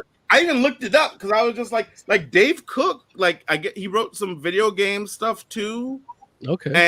And you know, so it's like I understand that he's like, or at least at this time was like a burgeoning writer. And I'm not look, what I will say is this. The fact that he had that shitty work out is a testament. And here's the thing, it's like, I can't say to somebody, oh, you should not have made this, because it's like the only way you become a good writer is by writing. And if you write and put yourself out there for people to, like, see it and tell you what they like and don't like, that's how you become a better writer. It's like, I haven't written any comics, so I'm not here to be like, oh man, this should not have existed. I'm not saying that. I'm just saying, like, it wasn't good, and I'm hoping that the constructive criticism that, or at least what I hope is constructive, because if it's not, I'm sorry, Dave Cook and Chris O'Toole, will help them be better in the future. Which I'm certain that these guys are better now than they were then, because this book came out, as far as I know, in like 2014, I think. So that's like six years ago, right? Damn near 7. Who knows, right? So I'm just like. And this book, this book is was bonus for you, right? For funding the one you actually wanted. Yeah, the picture I showed, Killtopia. Right. Okay. And I know that there's more than there's other volumes of this book. Yeah. It would not shock me to find out that Bust 2 is a better book than Bust 1. It wouldn't shock me to find that out. Here's the thing: when I read this, and it's like they made 3 of these, right? Like, it's like, if you had this much story in you, because that's my biggest gripe. It's like it's all too compressed. I can see the art being what it is. It's like it's the artist he could afford. Because it's like, honestly, you pay somebody to do it, and then you put it on Kickstarter to print it out and send it out and distribute it. That's where the money goes. So it's like, I can see that's what you could afford. Yeah. But if you have that much story, it's like, you know what? Why don't do 6 Kickstarter? You know? Yeah. Like he could have totally done a 22-page book and maybe been able to spend a little bit more. Honestly, if we go back through this book and read the first 10 pages, that could have been the first 22 pages and would have kind of get you to read the second issue with its faults. Absolutely. And that's the thing, right? Because you are right in the sense that there are definitely leaps and bounds that happen from panel to panel where it's like, no. Like how, again, going back to what Jay said with motion, it's like sometimes you got to decompress the actions so that the pages can be dynamic. You know what I'm saying? Like spend a whole page on a guy putting a meat cleaver through someone's head so that we can get like the whole like feel for it. You know, maybe it's only a 4-panel page, but at least we get to see like him grabbing the cleaver and him pulling back and then the actual strike and then what the aftermath of that is. And that might be a thing where you're like, damn, like he killed the hell out of that dude, you know? I think that's this episode. That dude is definitely dead. Right. But I'm just saying, like, that's what comics is. You know what I'm saying? It's comic books. And this fool, like, you know, it's more like he kind of gave us a book and he's like, okay, well, let's put the illustrations. And it's like, not only is the artist not so great that you're like, okay, these static illustrations are like so phenomenal, but it's like he's not showing us any of the parts that any of us want to see.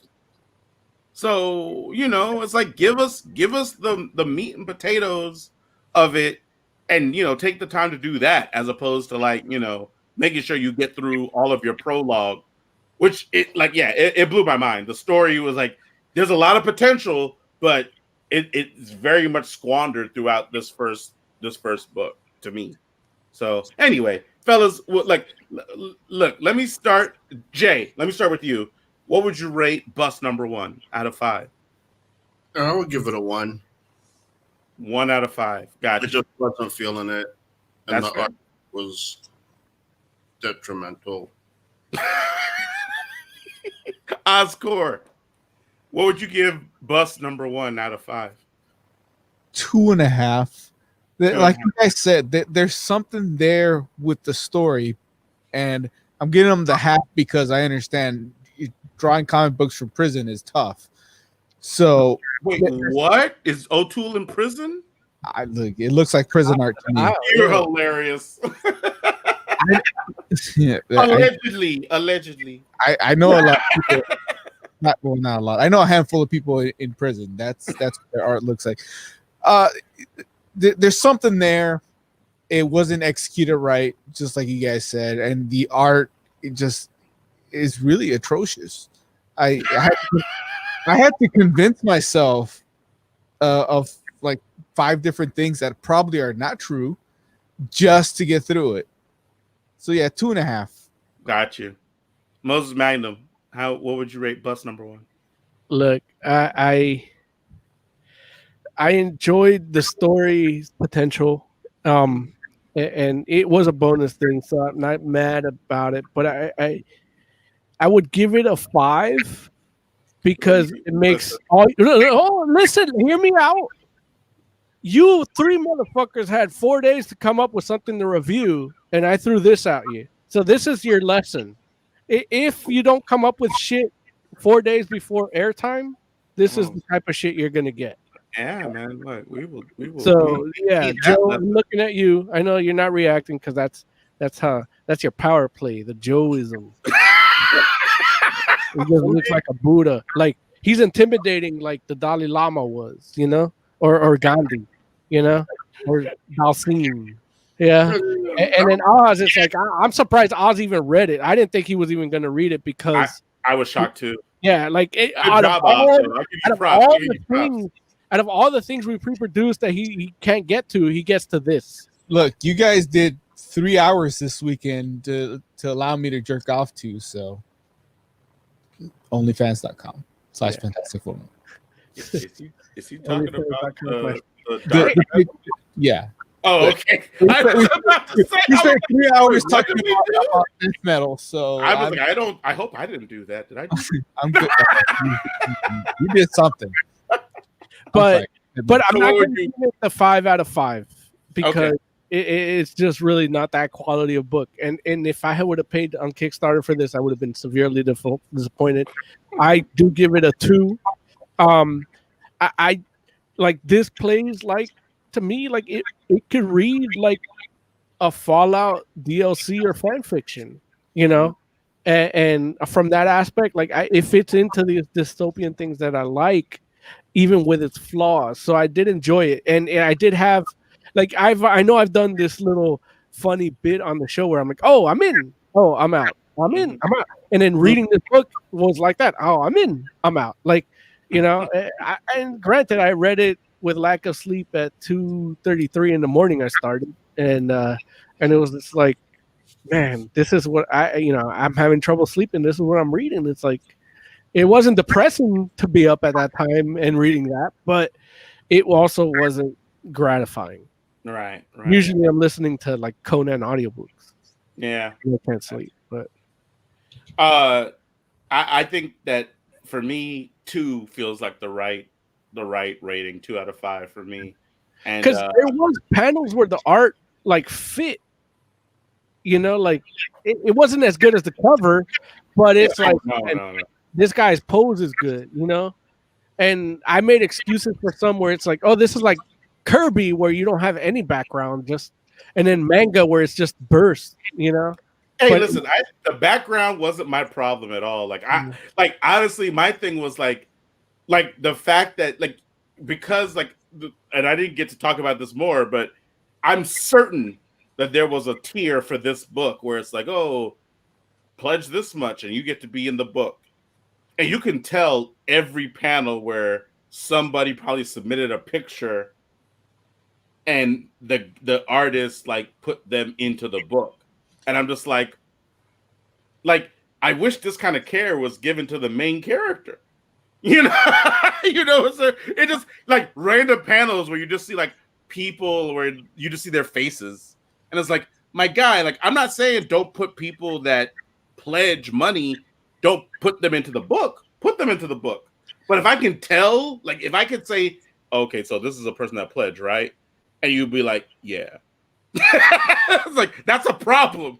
I shouldn't be like, it should be a thing where the person that pledged the money is like, oh man, look, it's me. And he has to tell the people on the internet, like his friends and stuff, like, look, I'm in a comic. I think you're giving the artist way too much credit. If somebody sent a picture to be put in the book, I feel that the artist saw the picture, looked at the picture, threw away the picture, and then tried to redraw it from memory. Listen, I promise you, like, there are some scenes in this book where you're just going to be like, why do these people look like that? And I promise you it's because that's what the picture looked like. You know, just like, I need a Kickstarter where I can send my picture. There's a panel. Oh, dude, hold on. Wait, you know what? I'm gonna find it because I got the book. I got the book here. Hold on. It's like there's definitely hurry up because I gotta pee. Oh yeah, okay. I'm gonna hurry up. But there's a panel where it's like there are people protesting, and it's like 2 random dudes just like looking into the camera, and I'm just like, why are these 2 dudes looking into the camera like this? Like, and I'm like, oh, you know what? Those are probably Kickstarter backers. Like, you know, where it was just like, it doesn't make any sense for it to like be like this. But you know, I mean, it is what it is. But I feel like, yeah, like 2 is where I'm at. None of us are buying another copy of this on purpose, right? Luckily for you, like, because of me, you don't have to. Like, I have the whole arc. I actually did start issue 2. Oh, well, there you go. And it's just, it doesn't get better. They did for the Patreon. Worse. No, really? Yeah, there's this one background. You guys mentioned backgrounds, and I rechecked issue 1, and it happens in issue 2. And there's like no perspective. Like, it's so weird. Like, it's the same artist? Yeah. Okay. It's really hard to look at. Like, I'm gonna have to read it.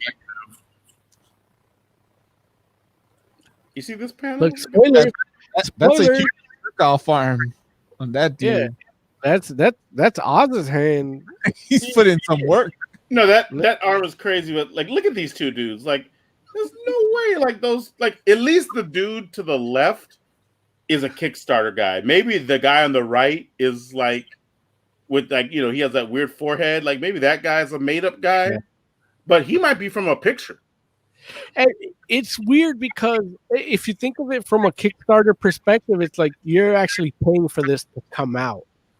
You know, if you would have bought this at like Artist Alley, you'd be like, yeah, you give it some latitude. So that I think that's where, at least for me, that's where some the Kickstarter works against somebody. Like if I see Chris O'Toole on the Marvel book, I'm like, hey, maybe I might have to look at that before I buy it this time around. You know what I mean? I don't like. I feel like if it's Chris O'Toole on a Marvel book, it's literally like him doing like one of those like 4-page stories and like a Marvel comic 1000. If it's Chris O'Toole on a Marvel book, he's doing craft services. If I saw one of those pages in Artist Alley, I'd keep walking. Like, where's is Art Germ here? It's funny because I've actually walked with Oz. Like that's one of the things we do when we hang out at Comic-Con. We go through Artist Alley and we're like, yeah, fuck this guy, fuck that guy. I've recorded it, but I've never wanted to put it because it's like it's fucked up, you know. But we're fucked up individuals. So I mean, listen. I mean, if you're fucked up and you want to hear that, then maybe join our Patreon. Like we need video of that because we'll be walking in here. Like what happened? I literally had somebody tell me, "Can you just not record while you say that?" Big man comment in chat is hilarious. It's like, why is this head bigger than his body? You've seen that Rick and Morty episode? Yeah, that's happening right there. Hey, look, that Rick and Morty episode did a better job of explaining that big arm than I'm sure this is.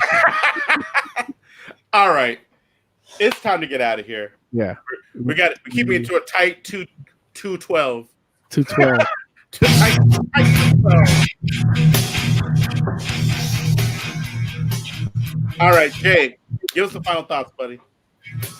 All right, so if you're reading Bust and you want to animate a parrot with, I suggest Fist of the North Star. You got a fighter, a post-apocalypse, much better artwork, way more emotion, and there you go. There it is. Fist of the North Star was the first anime to make me queasy. That's when you're fat.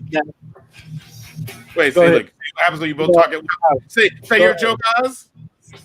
I was just wondering, is it the scene where he's punching the fat dude to get to the like body? No, it's the 7 wounds. What are you gonna say, Mo? Is that what made you repressed? Like you can enjoy gore or jizzing? Like I still want to do like Moses Magnum therapy on Larry, like just a therapy session with Larry, because I the reason he can't enjoy gore or porn or beating off is because he's ultra repressed, and I want to get to the bottom of it. Mo wants to get you to beat off, and he won't be satisfied until he watches you do it. I just want to see the because you see Larry now, but everybody that knows anybody that beats off knows they walk around with a glow on their face, like they're just satisfied with life, and Larry walks around without that, and I want to see him with that like satisfied look on his face. You want to see his face coated in happiness, whatever it is, coated or not coated, internal, external, wherever it lands. Just happiness all over his face and chest. Yeah. I want him to be happy and not repressed. I want him to enjoy a good porno film and a horror film because it's ultimately good for the show. Like he still hasn't done any of his horror reactions. Like I have a backlog of it, and he can't blame it on the Patreon either. Sounds like this is all discussed before Patreon. Oz, I ask you your final thoughts. Stories, shit. We didn't get to acronym, whatever. the Plastic Man movie is now the Plastic Woman movie. I'm out. What? Yeah, that was a news story we didn't get to. Because I didn't know that. it was on there. You know what? Whatever. Go ahead. Your turn. Most magnum. Look, this is gonna be a really like long final thought. So my shipment came in. My loving wife Emily, got me the Shure MV7 microphone for Christmas.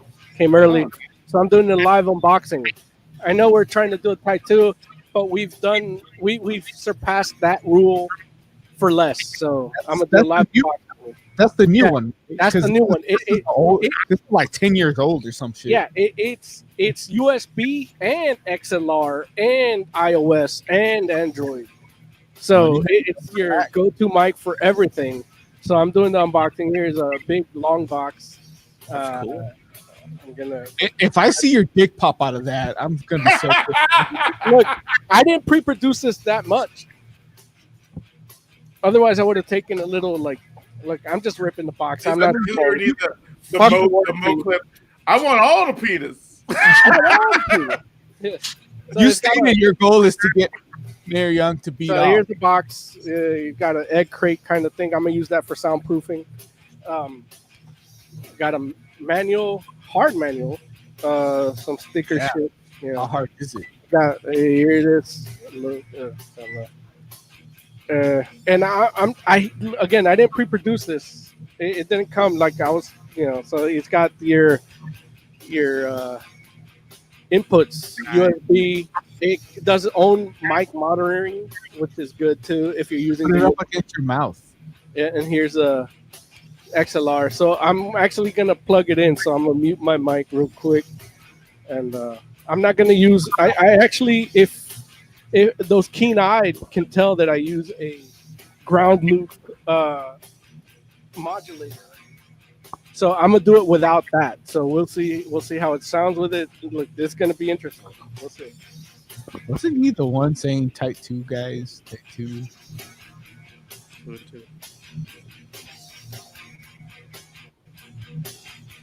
Black Compact in the chat says that's a dope mic. I used it. It's fantastic. Nice. Well, listen. I heard it's good, but it just came out like a few weeks ago. All right. So I turned it on. I just plugged it in. No settings. It has onboard settings, so it has like a built-in soundboard that it can fuck with your settings. I'm using it just out of the box. It already sounds good in my monitors. Let me know in the comments how it sounds. I'm not gonna screw it in because that's gonna be a whole lot of this kind of stuff. So I'm not doing that. But I'm just gonna hold on to it, and so far it sounds good. Yeah. Nice. Man, sure. MV7. I'm sure that's going to be a new sponsor because they want the 6 people that listen to us buying it. They do. That's what they want. Very cool. All right. Well, shoot. For the entire Fantastic Forum, thank you all so much for hanging out with us. We do appreciate you. We'll be back next week. In the meantime, make sure that you like, subscribe, make sure that you follow us and all that good social media stuff. Tell a friend about what we do here if you enjoy what we're doing. If there's something that you want to hear in particular, please let us know about that as well. If there's something that you think we should be doing different, we'll listen. Go ahead and let us know that as well, too. This is Fantastic Forum. We'll be back next week. Thank you for your support and for hanging out with us.